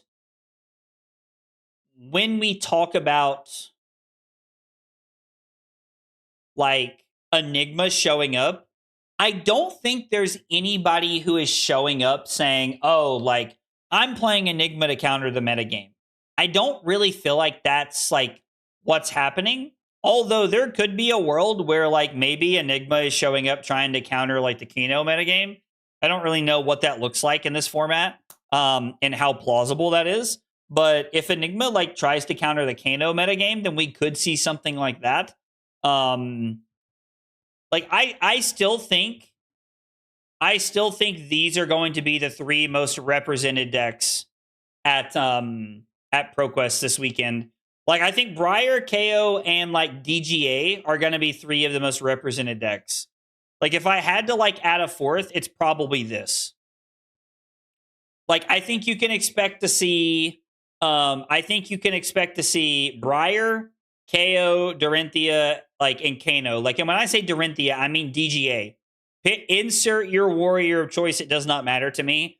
Kayo is still a good pick for this weekend. Briar is still just arguably the best deck. And then I think there's a lot of Kano stands out there. So if you have local Kano stands, I would expect to see that. Played Enigma in San Diego and run it back. I only fared Ninja. That makes sense, actually, Ed. What beats those 3 decks? I mean, I don't think there's anything that just specifically beats those that beats Briar, KO, and Dorinthia. I mean, Kano has a coin flippy matchup into Briar and KO, in my opinion. Dorinthia is unfavored into Briar, slightly favored into KO. Dorinthia is slightly favored into Terra and other Guardians. I think that, I don't know, honestly, the scariest deck, I guess, week 1 is probably this, to be honest. Because if you have, oh, you can't see that box very well, sorry. It's probably new. If you have a player showing up with new, they're either really good or they're just somebody who likes Assassin. So if they're showing up playing new, they're probably a very experienced Assassin player. So I would expect this deck to be pretty scary this weekend. I'm surprised that 5 fell off so hard. I'm not. I'm really not. I love Fi. Guys, truly, I love Fi. But I'm not surprised to see that 1 of 12 made day 2. Fi is awesome. He's a blast. I just don't think the deck is that good. And I hate to be that way. I know that, Florin Christian Logan came in 22nd with the precon. And I don't know if this Fi cashed or not, but I don't know. I don't think Fi is all that in a bag of chips. What would be a good anti-Briar pick? I mean, if you're looking for a good anti-Briar pick, if you just want to beat Briar, show up with this. I'm not kidding you. If you want to beat Briar, go to Flesh and Bad's page or DM them, ask for their Terra list and play it. You will dumpster Briar. It is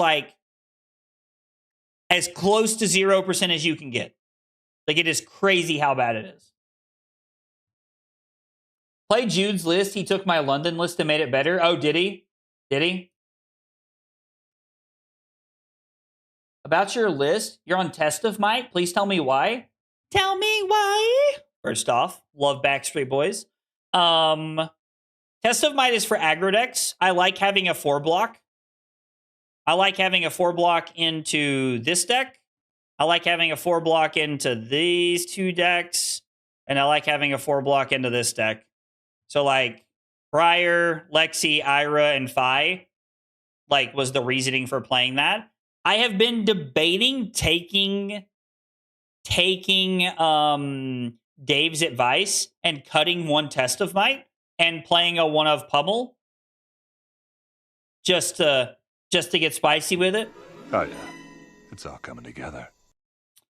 Let's see. I do find it interesting that LSS is using a 20 life format as an entry point. I personally feel 20 life formats tend to be more of a skill check because I feel that it requires a more in-depth knowledge of the game mechanics in order to effectively use your resources correctly to extract the most value.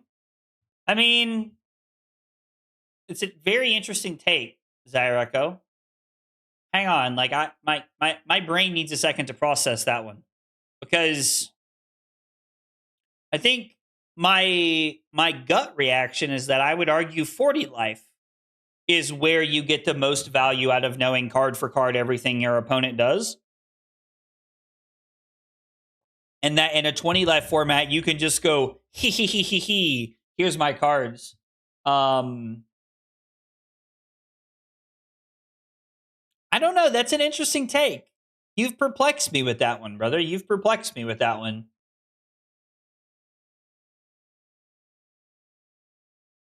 I don't know that I'm on board with it, though. I think you get more value out of knowing your cards and your opponent's cards like the back of your hand in CC because of how much longer the game is and how many more things you have to play around.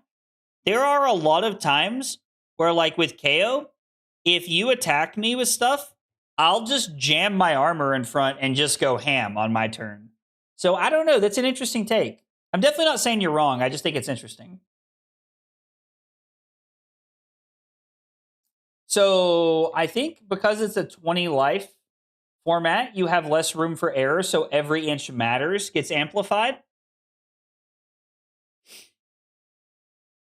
If that is the point that Zyreko that you were trying to make, is that because it is 20 life means that like when you make a small misstep or you miss something, it like immediately snowballs that effect very quickly, then I do think that is like very accurate. Yes. If that's the point you were trying to get across, that's not how I interpreted what you said.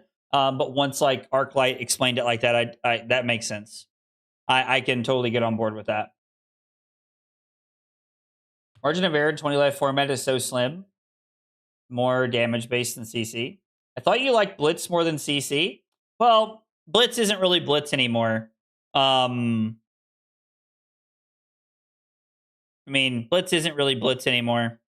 And I liked Blitz a lot. I liked Blitz a lot. I don't really know what me liking Blitz has to do with what we're talking about, though, exactly, I guess. I think I'm a little confused. I'm not exactly following. I've never lost a CC game on my first turn. You've never played against Kano, then, where you can just die on turn 0? Because that shit can't happen. Shit can't happen. Yo, Monster, let's go with the 8 months of Prime support. Monster, thank you so much for the 8 months of Prime support. I appreciate it. It means a lot. Thank you, thank you. Sage made me realize I like Blitz. So, Nat, I have to say, like, I don't think, like, for me, there's not that easy of a correlation. Because Blitz is kind of just like, he. Hold my balls because, like, I'm going crazy. Like, it's insane, the amount of stuff you can do. So I don't know that I totally agree there, but I think I get the premise of what you're saying. My point of view, I guess, is that in a 20 life format, you have less time to make mistakes. And if your opponent is just throwing their hand at you and you have an understanding of block value versus attack value, and are able to draw out their threats in a short format, it pays off in a bigger way. Whereas in a 40 life format, you have a little more time to recover from mistakes or to recover from non-functioning hands. Yeah. No, yeah, no, 100%. When you explain it to me the second way, I completely connect with you. I 100% agree. I've never paired into Kano and CC. I mean, I've watched people die on turn 0 in CC. It's crazy, actually. Yo, what's up, Lucas? Lip, what's up, dude? I love Sage and hate Blitz. I don't hate Blitz, but I like Sage more, I think, to be honest. I gotta level with you. Isn't the fact that finals are games like Fang Clements is a sign that it's still just as skill-based as other formats? 100%, John. 100%. Like, I will die on that hill. Flesh and Blood is still Flesh and Blood. I like 20 live format since my favorite part of the game is the end game and it gets you there faster. If you are an in-game player, Sage is the format for you. Sage is the format for you. So anyway, like I believe that going into this weekend, these are the 4 decks to watch out for. That like you should be like prepared to play against. Obviously, I would tell you to be ready to like, be ready to play against everything. But I think these are like the 4 top heroes that we should be expecting to see moving into this weekend. These are the heroes that like do the, I guess, like the quote unquote like best things. And I know I'm not saying like that's the only true statement, but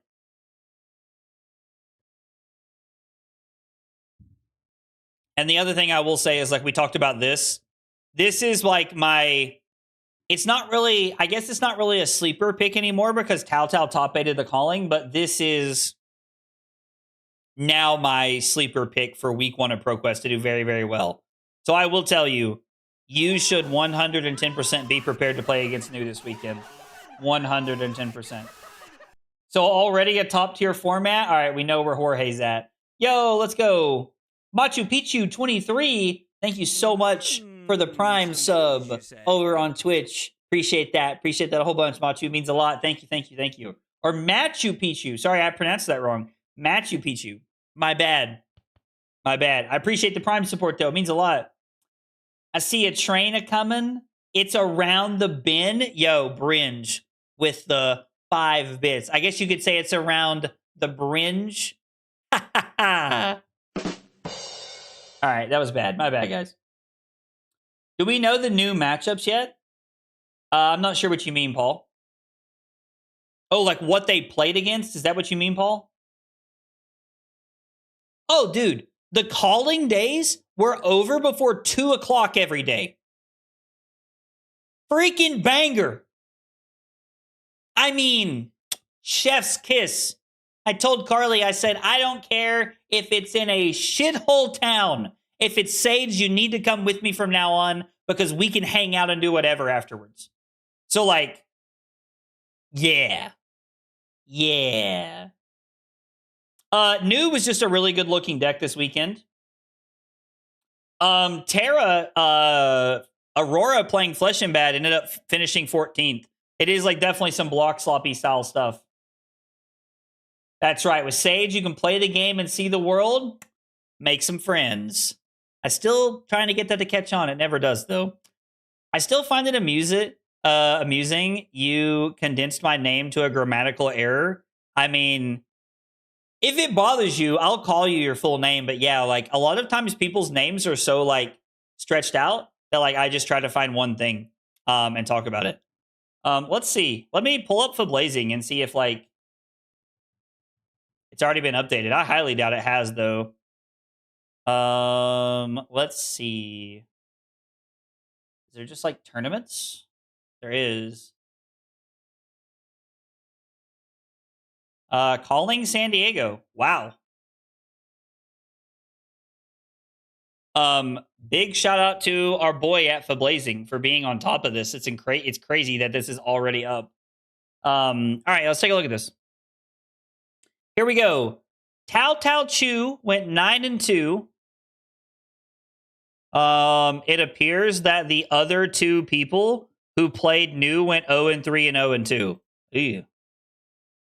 All right. So round 1, Tao Tao beats a Kano. Round 2, Tao Tao beats a Briar, beats a Kano in round 3, beats a Terra in round 5. Hey, John and Zane, Alexander Vor, yo, like Tao Tao just hitting these matchups, baby. Round 5 beats a Briar. Round 6 loses to Brody Spurlock. Round 7 beats a Dorentia and finishes the day 6-1. Round 8 beats Jacob Clements. Round 9 loses to Jonah Overholt. Round 10 beats Chris Iali. And then round 11 beats Michael Clare. So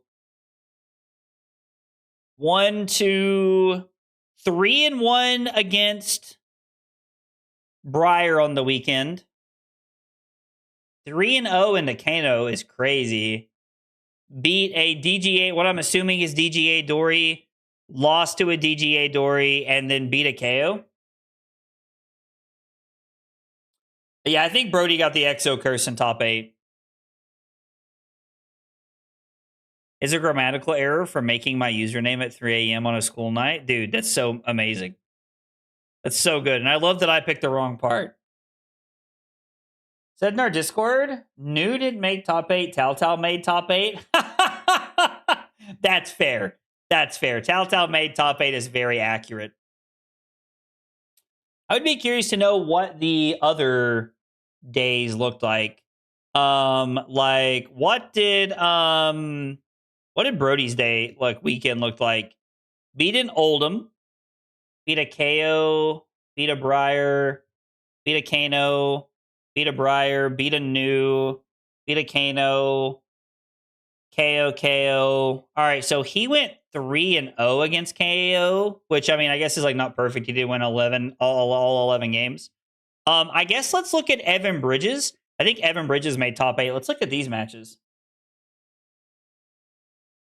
That's not what I wanted. Good Lord. All right. So Evan Bridges beat the Mirror round 1, beat a Phi, lost to a Flavo round 3, beat an Oldham round 4, beat a Kano round 5, beat the Mirror round 6, beat a Lexi round 7, beat Jude round 8, lost to Brody playing Briar, beat Dorinthia, beat Dorinthia. Okay?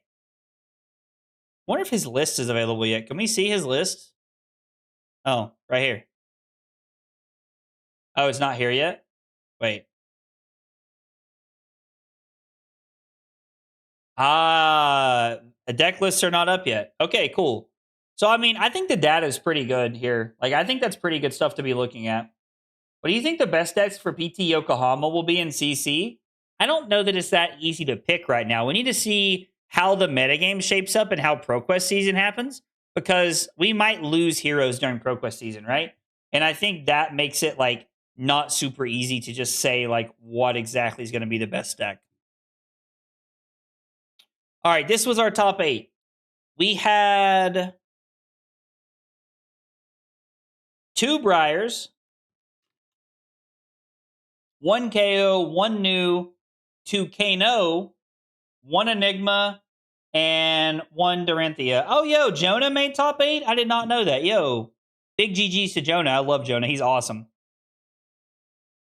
I love that, like, every name in this top 8 is stacked.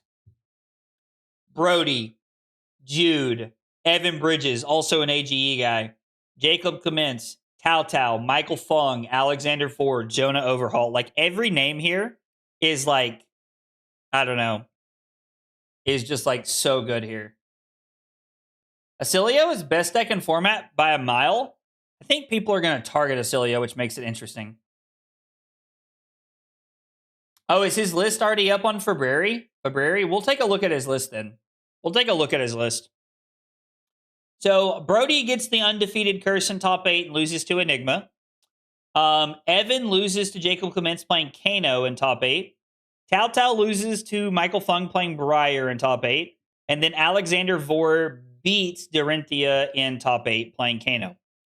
Michael Fung beats Alexander Vore playing Briar in a Kano in top 4. Jacob Clements beats Jude Coronet in top 4, Kano into Enigma. And then Jacob Clements wins the event playing Kano into Briar.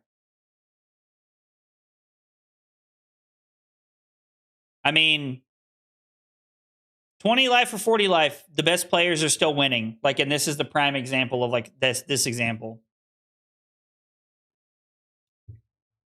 Am I a scumbag if I build Kano because I have the Marvel and it looks cool? Absolutely not. I will get you the cards you need to play Kano, dog. Kano's fun. Play Arcane or lose. I mean, Jude didn't play Arcane. Evan didn't play Arcane. Tao Tao didn't play Arcane.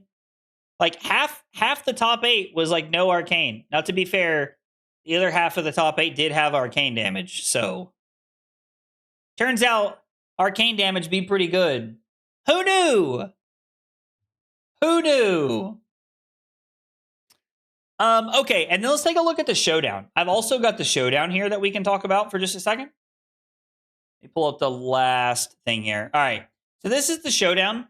Ryan Brown, who we actually sat beside each other multiple times over the weekend. We were having a good laugh about me and him, like, sitting beside each other. He ended up winning the whole event playing Kano. There was 2 Kanos in the top 8. There was 2 Briars in top 8, 2 Dorinthias in top 8, 1 Enigma, and there was 1 KO in top 8. Pretty interesting. Like, I mean, this feels like, again, Kano, Dorinthia, Briar, KO, Enigma. That feels like a pretty accurate representation of the metagame. Like, I don't think there's really anything special here. This checks out, you know? Like, this checks out. This makes sense to me. I don't know. Ordering Kano now? Hope our local wizard teacher teaches me? I'm sure somebody will. I'm sure somebody will, right? Let me ask every Room Blade that's LL'd. I'm sad because I really like Enigma and that matchup is so technical. I mean, so I will say, Lucas, like, I feel like that's good, though. because it pushes you to learn that matchup and get better. And I think that's a good thing, you know? Like, I think that's a good thing. I think that's a good thing, ultimately. Okay. So, talking about all of the events, let's take a look at the deck that I played this past weekend. Except we're going to talk about some of the changes from this weekend. Now, this is 51 of the 55 cards that I played this weekend. I did not play High Pitched Howl this weekend. I was originally sleeping on High Pitched Howl when I was playing the Kayo deck at first because the Vigor token did not really seem to matter that often. But after playing against some of the block slop decks and needing that extra resource to be able to utilize Buckwild to be able to go 3 chain links wide really matters a lot. So that extra resource can set you up in a very, very impactful way if you end your turn on this, and then you're able to arsenal a Buckwild or another 3-cost card that will allow you to go 3 wide. It can also fix some of the yellows in your hand if maybe you don't have 2 blues. So High Pitched Howl is a card that I was sleeping on, but it absolutely needs to be played. This card is going to be really good in KO. I'm gonna keep on dancing.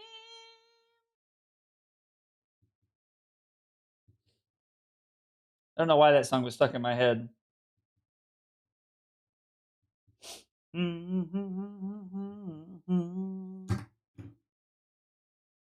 Just melts my brain with 4 at my locals. Oh, I get that. I built Rhinar and Sage because I pulled the Marvel. If you pull the Marvel, you should build a hero and try new things. Are you telling me I should play Dash Database? I don't. Is Dash Database, is there any chance that Dash Database is even good? Here's the sauce. I make Dash Database good, we profit. I make Dash Database good by winning an event with it, and we profit. What do you guys think? Dash Database for ProQuest this weekend? I don't think I could do it. The block slop would eat me alive. I can't do it. I can't do it. Can't do it. Sorry, guys. Immediately chickened out. Also, Bringe, let's go. Thank you for the 5 bits. I appreciate the bits. Means a lot. Thank you. Play Prism, trust me.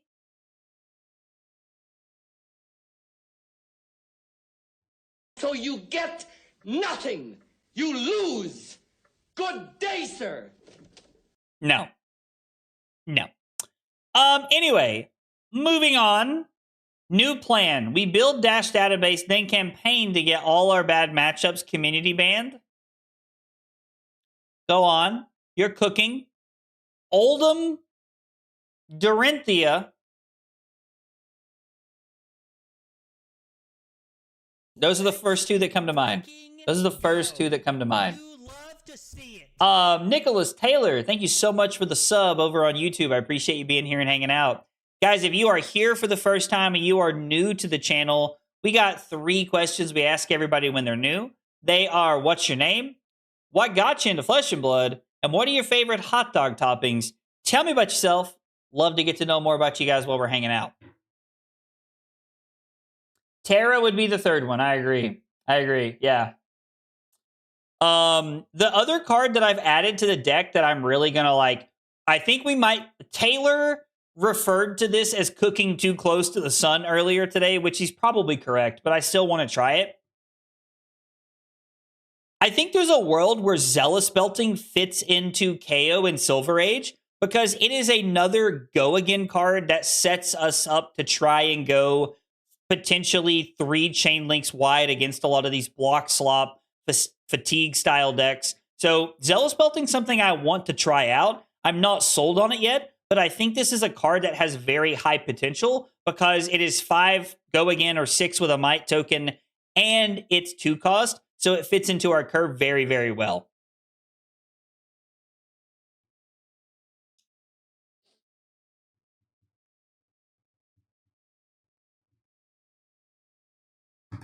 Okay. Tell you what, let's take a look at let's take a look at the KO deck from top 8. Evan Bridges, I believe. We said it was here.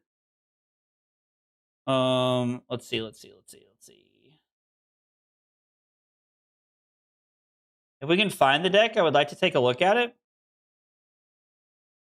Calling San Diego 5th, US. Here we go. That's right. Just the right amount of zealous. I like that. That's a good one. Yeah, let them know. All right. So, we're on full AB3 and Spell Void 3. We're taking no chances into Kano, huh? 6 Buck Wilds, 5 Strongest Survives. That's a blue we should change. I think I should be on blue Strongest Survive. Pulpings, yellow and red Clash of Might. Is this all the cards? Yeah, okay. So the only thing that stands out to me from this that I really like, that like is different from my list, is the blue Strongest Survive. I think this is something that we should be on. I do like this card quite a bit. In fact, we might just make that change right now. We might just change blue Strongest Survive. Well, he's still on 16 blues.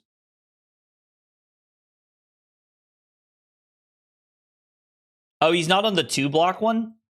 Okay, nice. I'm actually pretty happy about that. Yeah, we're going to make that change right now. Because this is like, I hate this card. I've hated this card the entire time I've been playing it. So now I'm like all in on playing this card. I'm all in on blue Strongest Survive now. I think that's good. I like decks that can run Zealous. I love playing Zealous Belting, and so if I can find a way to like jam it into a deck and it actually makes sense, I will, especially considering that it's not Guardian, because it feels like that's always what I'm just jamming this into. I feel like I'm jamming it into Guardian every time I get the chance. So, let's play a couple games. Let's play some games. I'd like to play a couple games and see how it feels. There's also some consideration to like, we're playing. So Evan was only on 46 cards, and we are on 50, or I guess we're on 48. So we could, I guess we could find a spot to like cut Test of Mights or something. I don't really like that much though. I like having Test of Might to find AB2 if we feel like we need all AB3. I don't know that we need it necessarily. I am leaving it up to a little bit of a coin flip when we play it this way, but it's good in RKO as well. Oh yeah, that makes sense. Probably also good. Is it good in Rhinar? I guess we want to go first. No, we want to go second, I guess. I don't know. I have no idea. I can't help but laugh a little bit because, like, as much as I love this deck, it just feels not real in this format. Buck Wild and Zealous Belting. Like, I don't know how aggressive they're going to be, but I want more cards that allow us to go wide. Smash Up. So, Couscous, I was talking to Damien about this last week, and I don't hate the idea of Smash Up. Yeah, I'm hoping Zealous feels good tonight. Yeah, you could talk me into, like, playing, like, a Smash Up for sure. I saw people playing Bluster Buff. I think we're just going to try this and see how it feels. I have no idea if it's correct or not. I've not played this matchup. I'm pretty sure this is how I sideboard into like Guardians though. Yeah, this is just how I sideboard into Guardians. They enabled the chat and then left. Okay. That was weird. We will go second.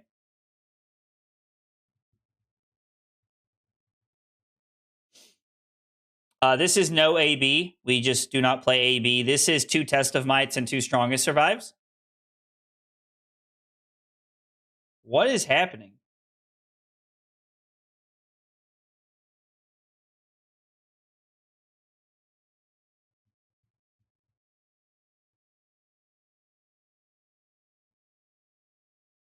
I'm so confused. Like, are we in a game against Victor?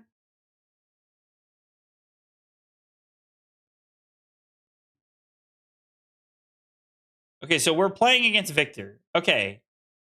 I'm just making sure I'm not going crazy here. Like, I swear, thought I was like having a stroke for a minute. Like, good lord. Wait, what? Okay. All right. I have absolutely no idea what happened. Yeah, we're just gonna start another game and see what we can find. That was crazy. Anyway, hooray! We won. No, why is the video not working? Lame. I think we want to go first against Oscilio.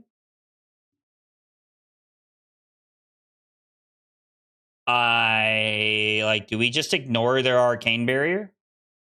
Yeah, I truly don't know what just happened there, Vitor. I truly do not know. This feels like Rock'em Sock'em Robots. Like, I think we're supposed to be on Strongest Survive and Yellow Bear Fangs. Or maybe Pulping. We're going to be on Bear Fangs and Strongest Survive. That's right, 1-0. Did we play the Spell Void Arms? We're going to try no AB and see what happens. I've never played this matchup, so I truly don't know how we play this. We're going to do the ability, and we're going to pass. I think setting up a Might and an Agility token on turn 0 is pretty good. We could roll Knucklehead, try to go crazy. He's going crazy. He's going crazy. Ah! Oh, Ravenous Rabble. Yo, Ravenous Rabble is crazy work, bro.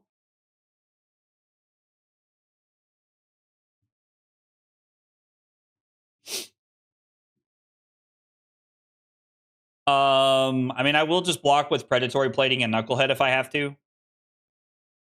Like, if they throw, like, a Snatch at me. I truly have no idea, like, what they're... Like, if it's all just, like, attacks. I mean, I assume they're trying to Sigil of Lightning and stuff. I don't know. Yo, let's go Mellow with the 20 months of Prime support. Yo. Mellow, thank you so much. Appreciate the 20 months of Prime support. I appreciate that. It means a lot. We just block like this.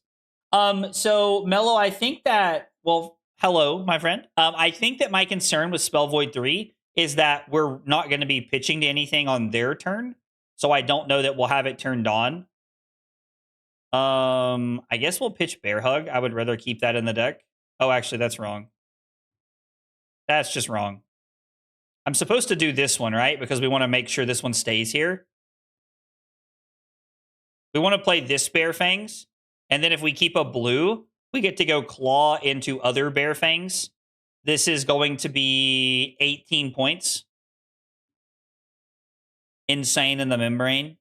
Use your sealed magic to open a riches for me, bro. Bro, telling you, there's no luck in this set for me. I'm cooked.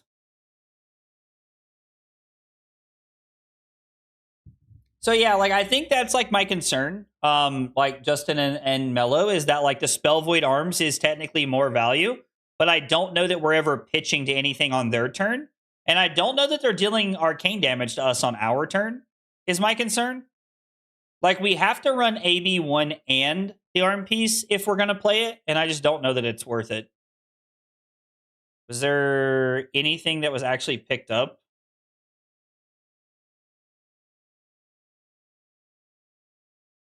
Yo, what's up, Delph? Hope you're doing well, brother. Hope you're doing well. Getting the value where they can, and then we're going to end on this. Drawsies, discardsies. I'm going to keep on dancing. I think that song was, I think I was listening to that on my headphones when I was asleep on the plane last night / this morning. Down at the Pink Pony Club. Pink Pony Club.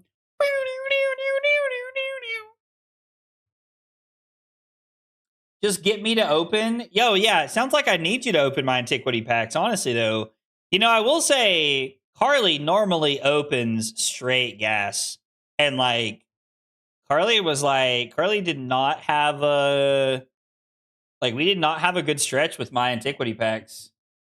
I listen to Chapel Roan all the time, dude. Yo, bad song? Okay, first off, whoa. First off, Bringe, thank you for the 5 bits, but like there's a line in the sand, my man. Okay, first off, like it's an absolute banger of a song. Absolute banger.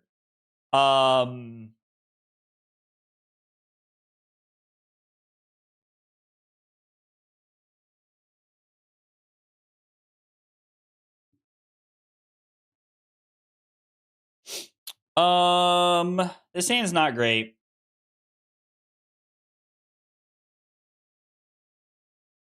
Six, 7. I think we're gonna have to block like this. And then try to block with this, and then Arsenal Bear Fangs. I think those are sadly our 2 options. Like drawing quad reds feels so bad. Dude, listen, man. I don't know how you can't like Chapel Roan. Like, I don't know how you can't like Chapel Roan music. Like, how can you not like Chapel Roan music? Flesh and Blood is the afterthought? My man, I appreciate that. Also, Mole Drifter, what up? Yeah, Kayo does the 6-7 meme a lot. I did actually jokingly sequence cards incorrectly one time this weekend in like a side event game because it allowed me to go 6 into 7, and me and my opponent were like, it was funny. It was funny. We were having a good time. We were having a good time. QQ. When are you gonna play some CC Bolton? I'm gonna let if you are a YouTube member or a Twitch subscriber, and I'm gonna start extending this to metafy as well. You guys might have noticed that for the first time tonight. The metafy paid subscribers were also on my rolling credits. It's probably long overdue at this point, but want to give a big shout out to the people who also support me on metafy. So I am going to start letting like people are going to vote on what we play. We might try to get some Bolton in this week. If people vote on it, Jake. If people vote on it. If you had to put a song to each Fab hero, what would your best fave funny combos be? Oh, yo. That is such a deep question.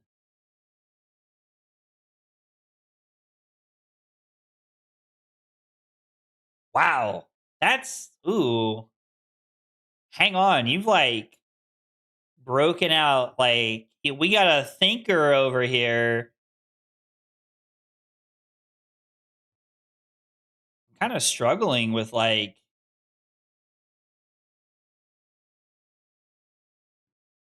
with the answer to that. I'd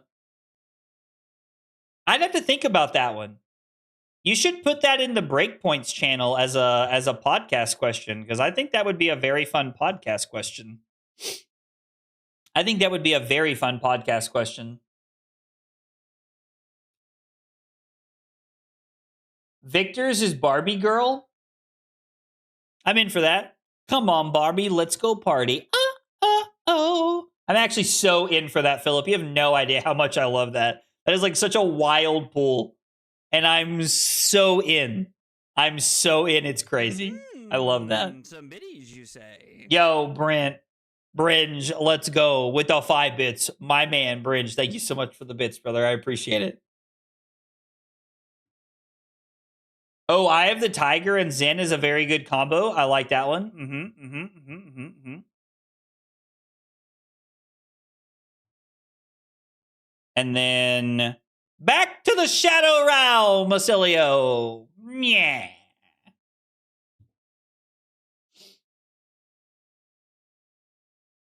Victor is kin confirmed? Oh, 100%. Line it up.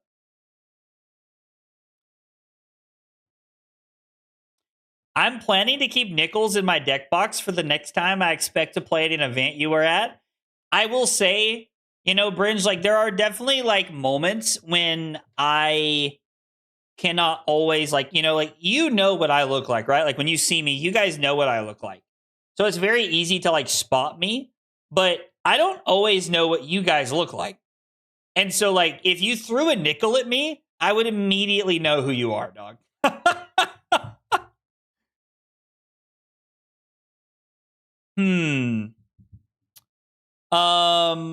Oh, this will be a fun matchup.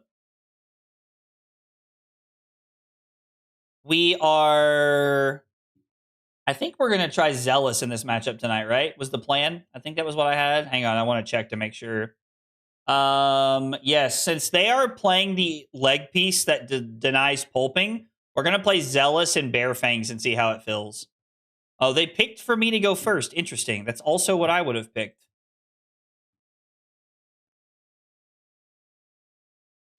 I am going to pass because this hand is bananas, like Bananas.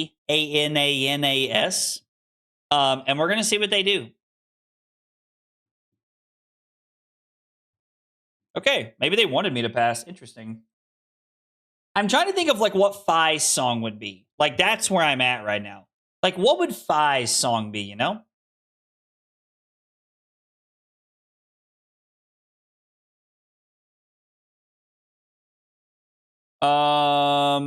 Yeah, you can undo. That's fine. Oh. Oh, I see. I see. Yeah, no problem. Yeah, you have to let that resolve. That's fine. Now, do we just want to take 5 here? We'll live on the edge. We'll live on the edge.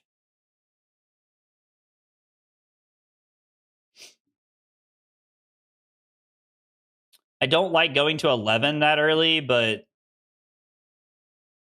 we get to have a pretty good hand here.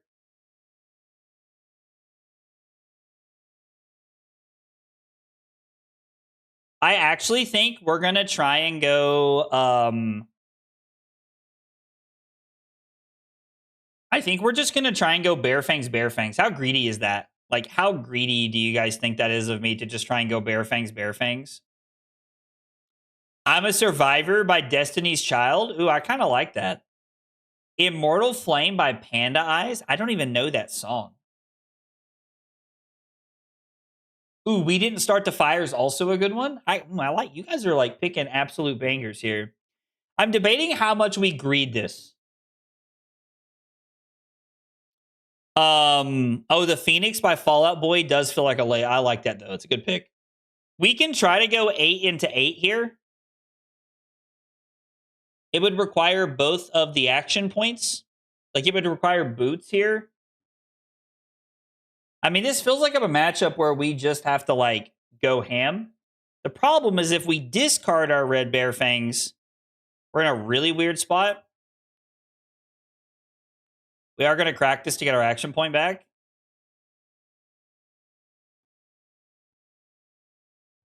I was San Diego Finals live. It was such a good game. Kano is rad. Oh, the Kano deck's really cool. CYB Enigma is staying alive by the Bee Gees. I like that one, Bradley. That's a good one. That's a good one. Oh, we greeted, and I think it worked out. But to be fair, I also think we need to greet a little bit. Like, they're doing everything they can to keep their cards, and we're going to do everything we can to not let them keep their cards. This is also going to make it to where unyielding grip is not good. And I'm very okay with that. Like, they have to give at least 2 cards here.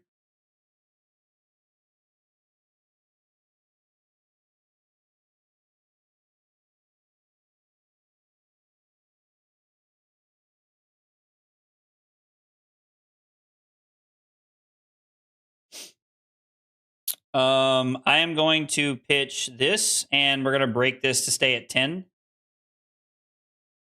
Then we're going to go to 8. And then it's going to be 6 go again. And then we're going to use our chess piece for Bare Fangs here. Or if we need to, we'll use AB. Like, our opponent kind of gets to decide how they want to play this one out. with unyielding grip available to them, they have a few options. So, like, it's not exactly just like Jover here. CYB Enigma or New is the song that never ends. Ooh, Dromai's Darude by Sandstorm is actually like, that is like such a banger pick, I feel like. I was trying to remember the Fallout Boy song. I mean, dude, like Fallout Boy is like, I love Fallout Boy. Oh, Energy Potion, maybe not so simple.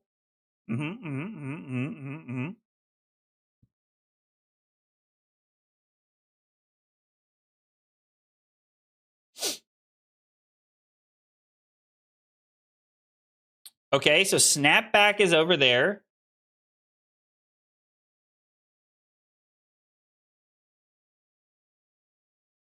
I'm going to do this now. I don't know what you can have that lets you live because this is 7. The most you can do is block 6.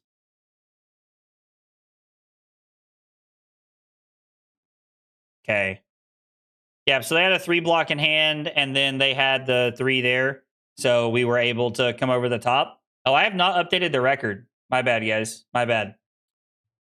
We are 2-0. We are 2-0. My bad. Fly to Me is Inferno by Sawano. I don't know that song either. I feel like you guys are picking songs I don't know, and I kind of like that, to be honest, because it makes it interesting. We want the confetti video. Why is it not doing it? Hooray! We win. I wish it would do it though. Hang on. I don't know why the confetti stops working sometimes. Drives me crazy when it doesn't. So let's pick a different one and then see if we can do it.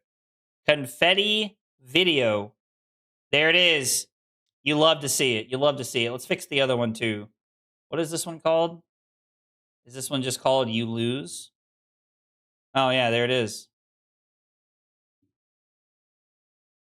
Lol. That was also a video, not an MP3 file, so you get to like see the whole thing here. There it is. Okay. I had to like reset the videos there. You guys got to see as close as I get to troubleshooting live. Let's try this again. Hooray! We win! Okay. Bravo is just any Hugh Jackman musical? Okay, so like just Hugh Jackman and Les Mis, or like honest, yo, The Greatest Showman? Yo, Bravo, The Greatest Showman?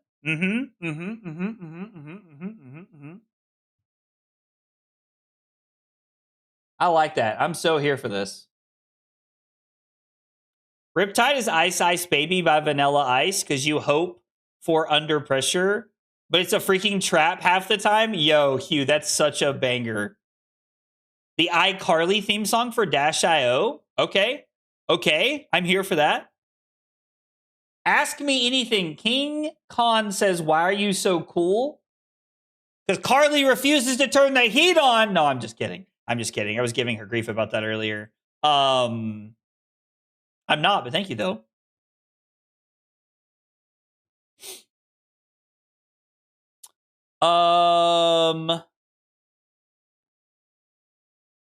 I should have looked at this list. Let's go Buck Wilds and Strongest Survives.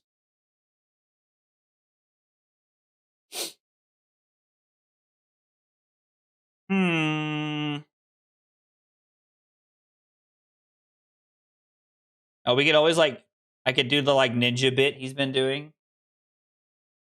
Thanks, Vitor. I appreciate that. I can't decide if it's Buck Wild or if we'd rather just be on like Zealous.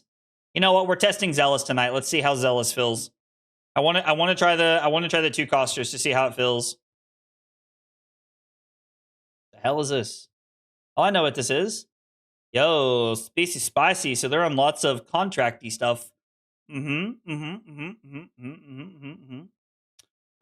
let's just pass.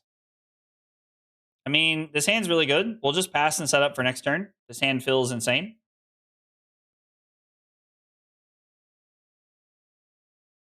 Whose song is Spooky Scary Skeletons? Oh, Frankie's a good one. Could also be Gravy, I feel like. Gravy like also checks out.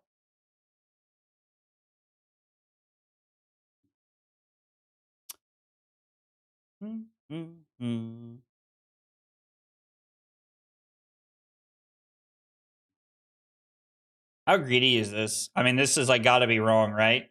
Like, I feel like I'm just about to get blown out by something. What does this do?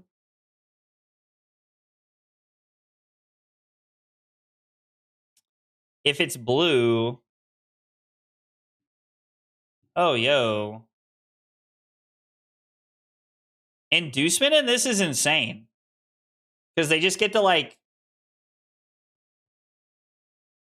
Oh, and then path well traveled? Yo, stop it. We're being bullied.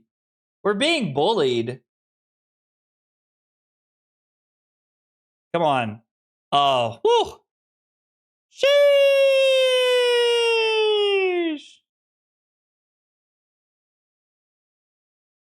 Are they about to throw an agile windup at us for 5?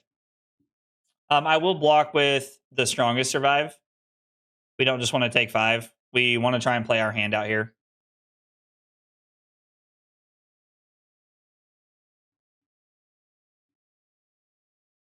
I think we'd rather keep the Buck Wild in our deck. Yes, we will do this. Draw a card. We can just throw Bear Fangs after this. This is perfectly fine. And set on the Wild Ride for next turn, I think. Gravy is more POTC ride music. I'm not sure what that is, Brand. Big Bully is an RKO card. Also true. Is any scary song from SpongeBob? This isn't your average darkness. What's he say? Shit. When he's at the bottom of the thing, when he like goes to the very bottom of Bikini Bottom or whatever, he's like, this isn't your average darkness. I can't remember what he says. Oh, Pirates of the Caribbean? Okay, I'm here for that. Dude, Pirates of the Caribbean is an absolute banger. Absolute banger. We are about to get sent back to the Shadow Realm.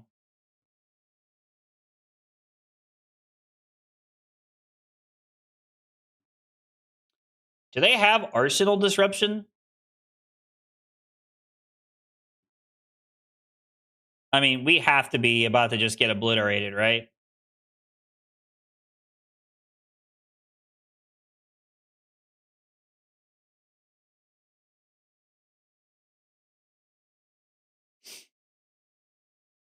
What was the last card? Probably going to give this go again from the leg piece. Oh, another hiss. They're going to Arsenal it. They hit another blue. Yo, we're so good. We are so good at this game. It's crazy. We're going to Wild Ride from hand first, I think. Discard a red Bear Fangs.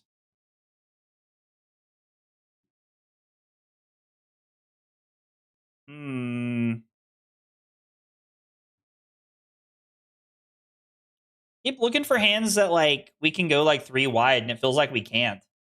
Feels like we keep drawing weird ones. This is advanced darkness. Yes, thank you.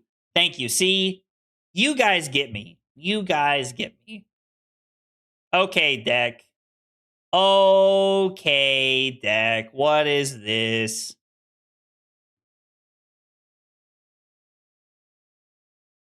Do we just strongest survive for 8?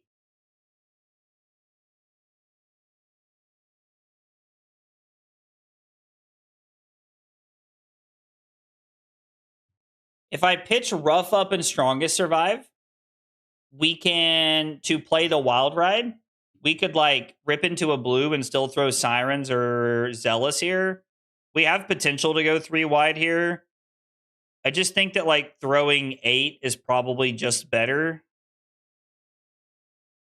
Like this hand's not great, but like it could be good enough to get cards. Frankie checks out. Frankie checks out. I loved it, the locket from Davy Jones for years, and it's the actual theme for Gravy. Oh yeah, it's really cool. What do they reveal? They reveal a Double Trouble, red Double Trouble.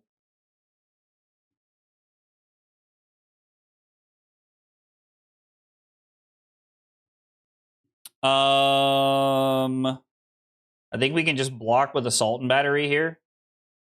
It's fine. Yo, welcome back. Welcome back, Valor. Why do I feel like Victor's actual song is Faderhead, Swedish Models, and Cocaine? I have never heard this song, but it's called Swedish Models and Cocaine, so you're probably correct. You're probably correct.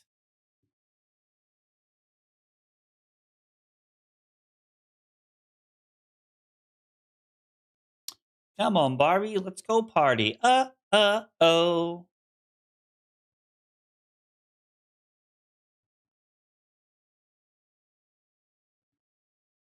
Yep. So we're gonna lose 2 cards off the top of the deck. Unforge. We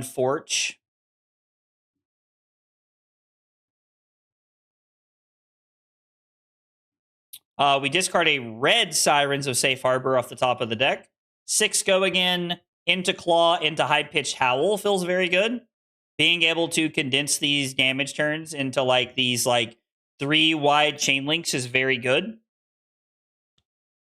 That is how you beat these decks, by the way. If you are looking to play KO at ProQuest season, when you play against anything that you think is like fatigue or block slop, you win the game by being able to go 3 chain links wide, and it's just like they can only block so much.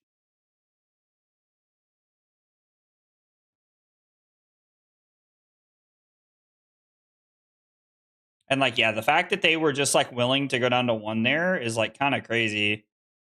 So like this turn is really good. Now, to be fair, this turn was solid even without this. Or are they just taking 8? So they just oh, okay. I thought they were like just conceding the game, and I was like, interesting. Not what I would have done. 6 is more than 5 here. Now, admittedly, they might be close enough to the same thing, but if we get to like another like weird bear hug hand, or like another like weird like buck wild hand, we could need that resource.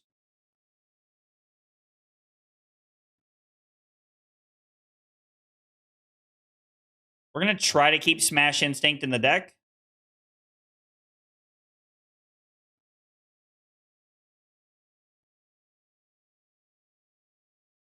This is a weird hand. How many Agile Winds-Ups have we discarded? There's 2 there. And there's 1 here, so there's 1 yellow Agile Wind-Up left in the deck. Yeah, the Vicar token actually is pretty real, I agree. Is your next event a CC event? Will I play Victor again? So Jay, the next, like, I have 2 Sage ProQuests this weekend, and then I'm going to Calling Montreal next weekend, and I will probably be on Victor. But I'm not necessarily like writing anything off just yet.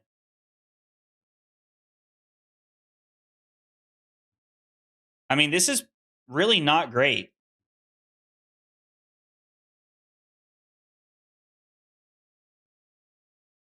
I think we're just going to force 2 more cards out of hand. I think I just want both the cards here. And we can save the Savage Feast for a turn where we have the wind-up. Okay.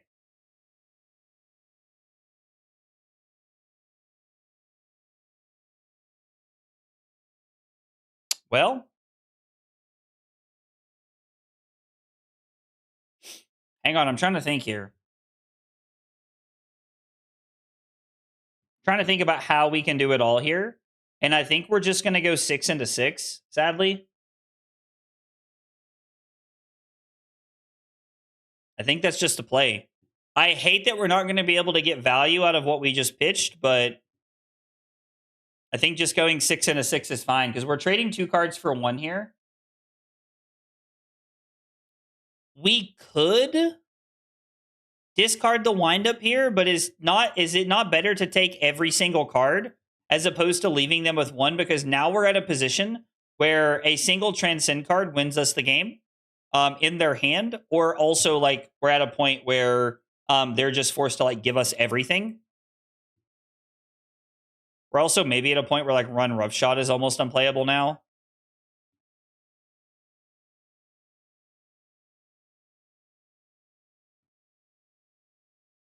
Yikes.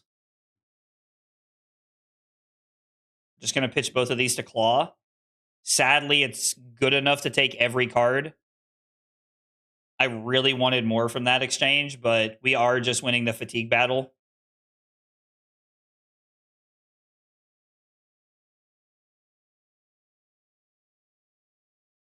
Zealous Belting, putting in absolute work here. I was thinking about them sending one back doesn't matter, and then you have 5 with agility to probably kill. I guess that's fair. We have an agility. We have an agility token, and yeah, that makes sense.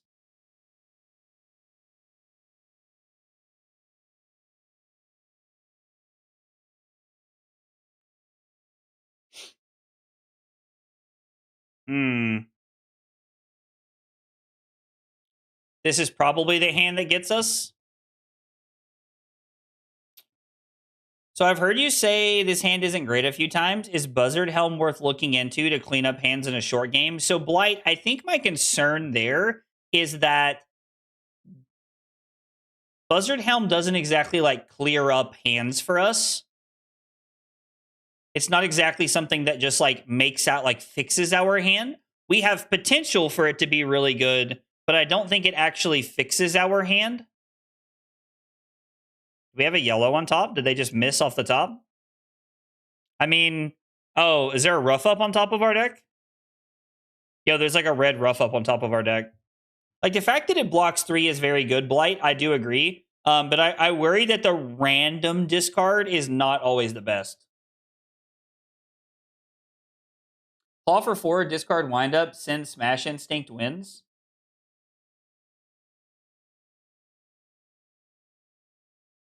We didn't have a windup last turn, if I'm remembering correctly.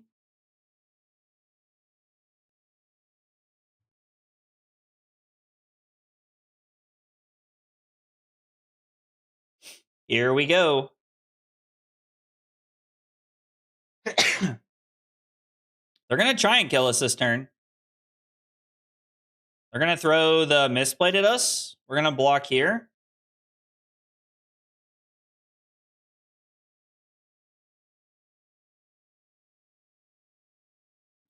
I mean, we just get to like block 3 and take 2. And then they're just like on board dead to this.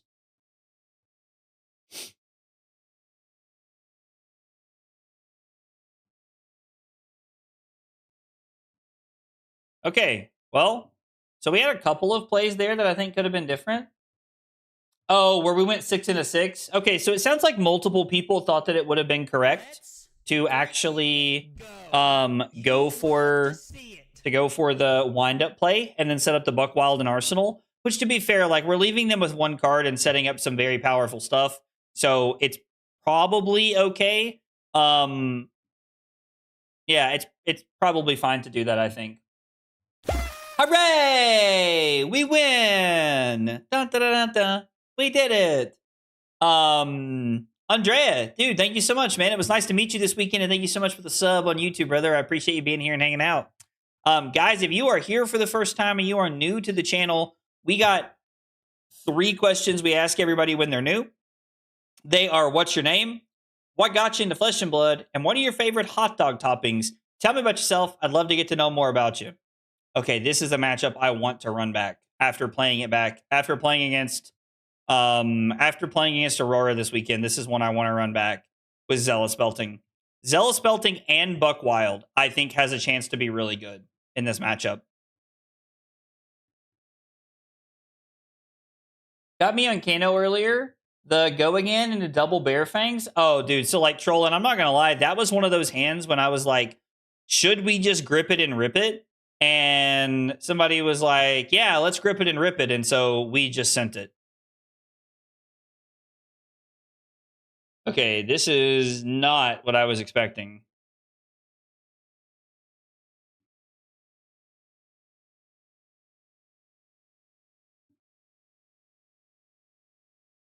We're going to bank we don't draw 2 reds.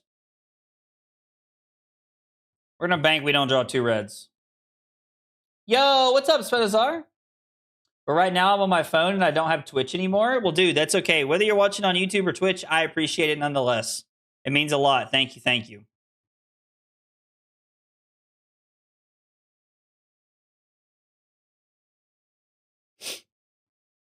We're going to go 7 into Claw, Arsenal, Wild Ride.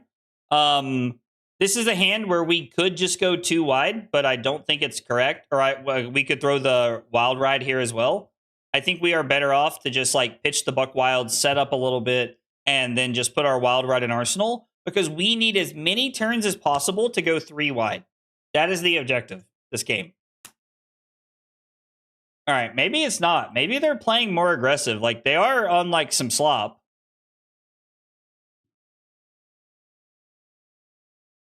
They are definitely on some slop. And they're on Redwood Hammer, which is spicy. Spicy.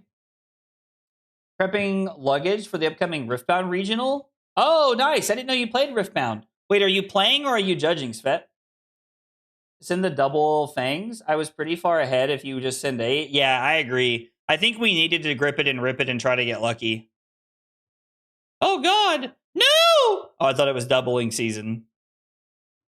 I was like, God, please, no, I have a family. Oh, they're on doubling season combo? How? How? I'm just a little boy. Don't hurt me. Please, opponent.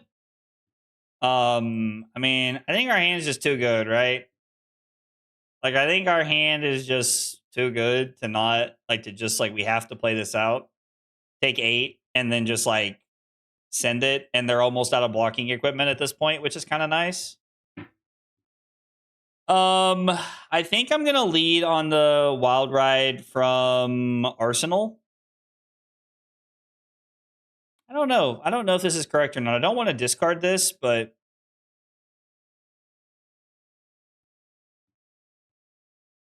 we are going to pass on beaten trackers. We do not want the action point here.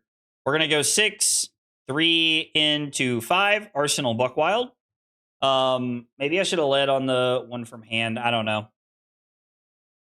I don't play Riftbound, just judging it. Okay, gotcha. I also think Flesh and Blood is more fun, but I've also never played Riftbound, so I can't really give it a fair stick, you know? Can't really give it a fair stick. But Flesh and Blood is my favorite trading card game I've ever played. So I have a pretty biased opinion about what happens. Having played both, I mean, yeah, like I don't think Riftbound's a bad game. I heard some pretty bad things about the way that their like organized play was set up, but definitely no shade thrown at it for sure.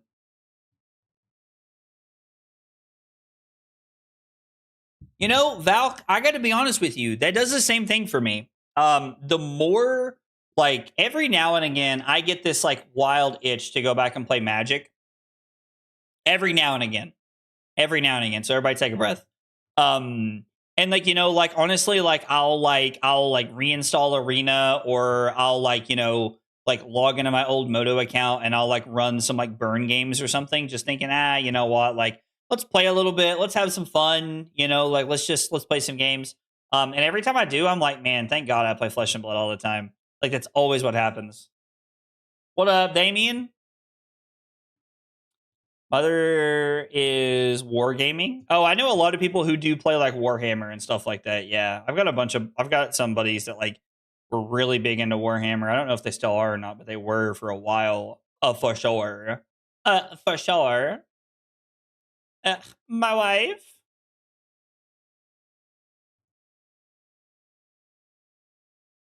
So 11.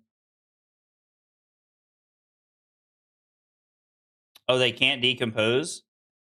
That's hilarious. That's hilarious, actually.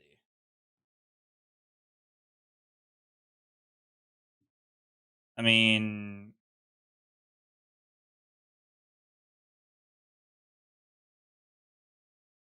yeah, we should just block 3. There's no reason not to.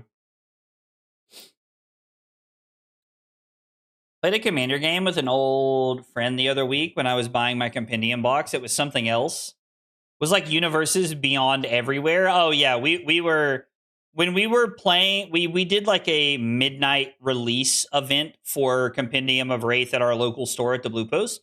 You know, like where we all like paid like, you know, it was like $30 and you got like a pre-con deck and some packs and stuff like that. And then like, you know, we all picked up our case and we were allowed to leave at midnight because, you know, that was when the set was actually legal to have in your hand. And like, first off, big shout out to Richard for throwing that on. It was great. And then like also it was just like fun to get to do that. And there was magic going on there. And while magic was going on, I heard Richard say, "Is that Avatar or Spider-Man?" And I was like, "What?"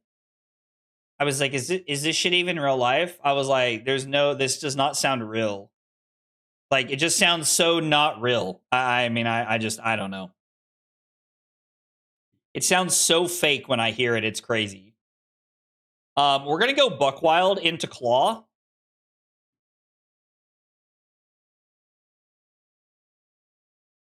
And we're just going to Arsenal the Zealous Belting.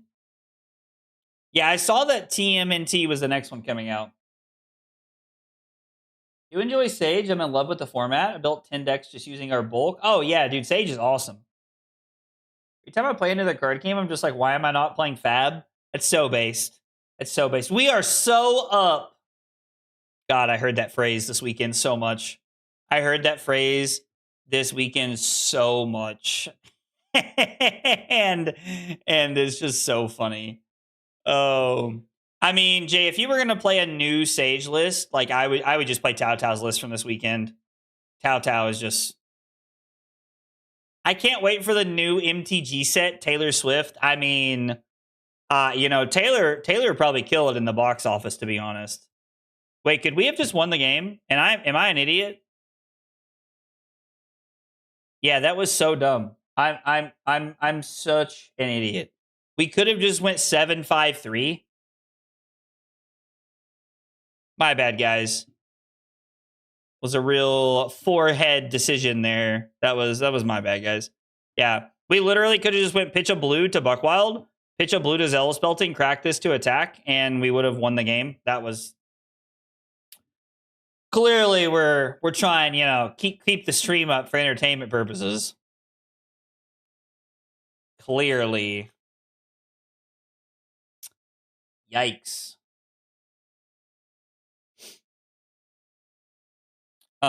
We are going to lead on Savage Feast. We'll keep the wind up in the deck. We will crack our beaten trackers because we need the action point. Another Zealous Belting. Sheesh. That's okay. Not even that good. I can't find a Sage deck I enjoy. Yo, what decks do you enjoy playing in CC military MP?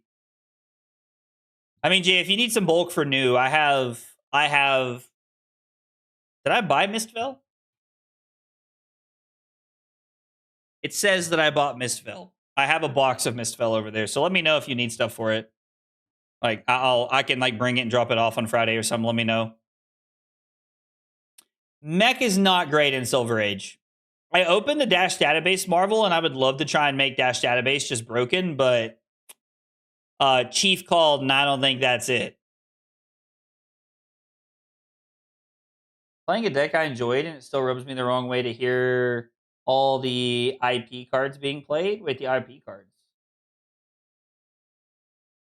Like intellect penalty cards? Wait, what? What's happening? I'm so confused. Yo, we are just built that way. This was definitely not the I definitely thought this was going to be Aurora's block slop list. I mean, I was expecting it to be some block slop. Yeah, Dio's not a thing. I completely agree. Also, hooray! We're 4-0. Kayo's too good, dude. Kayo's too good.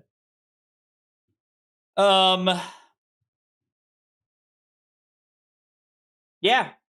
I mean, I'm going to be honest, it's not quite 10, but if you guys heard at the beginning of the at the stream, I slept 2.5 hours last night on a plane, red eye from San Diego to Charlotte, and then I slept an hour and a half in the Charlotte floor this morning. So I've slept 4 hours in total. None of it was good. So we're gonna call the stream a little bit early, because your boy tired, and I actually got to like go to the office tomorrow. I'm not working from home, so I've got to like actually be at a clinic tomorrow helping with stuff. So we are gonna get some sleep. I really hope you guys understand. High pitched howl, good. Don't sleep on it.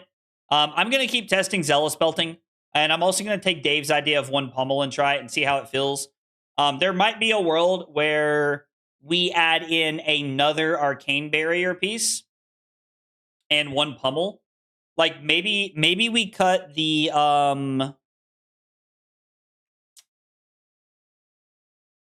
I don't know what I would cut. Yellow bear fangs, maybe? I don't know. That kind of feels crazy. Like, that kind of feels like crazy talk, though, now that I'm thinking about it. Yo, Brett, thank you so much for the sub over on YouTube. I appreciate you being here and hanging out. Guys, if you're here for the first time and you're new to the channel, we got 3 questions for you. What's your name? What got you into Flesh and Blood? And what are your favorite hot dog toppings? Tell me about yourself. I don't know what I would cut. I like all the cards, though. It's the crazy part. Yo, Atomic with the 4 months of Prime support. Atomic, thank you so much for the 4 months over on Twitch. I appreciate it. It means a lot. Thank you. Guys, I appreciate all the love and all the nice things you guys had to say this weekend. I appreciate you guys hanging out tonight.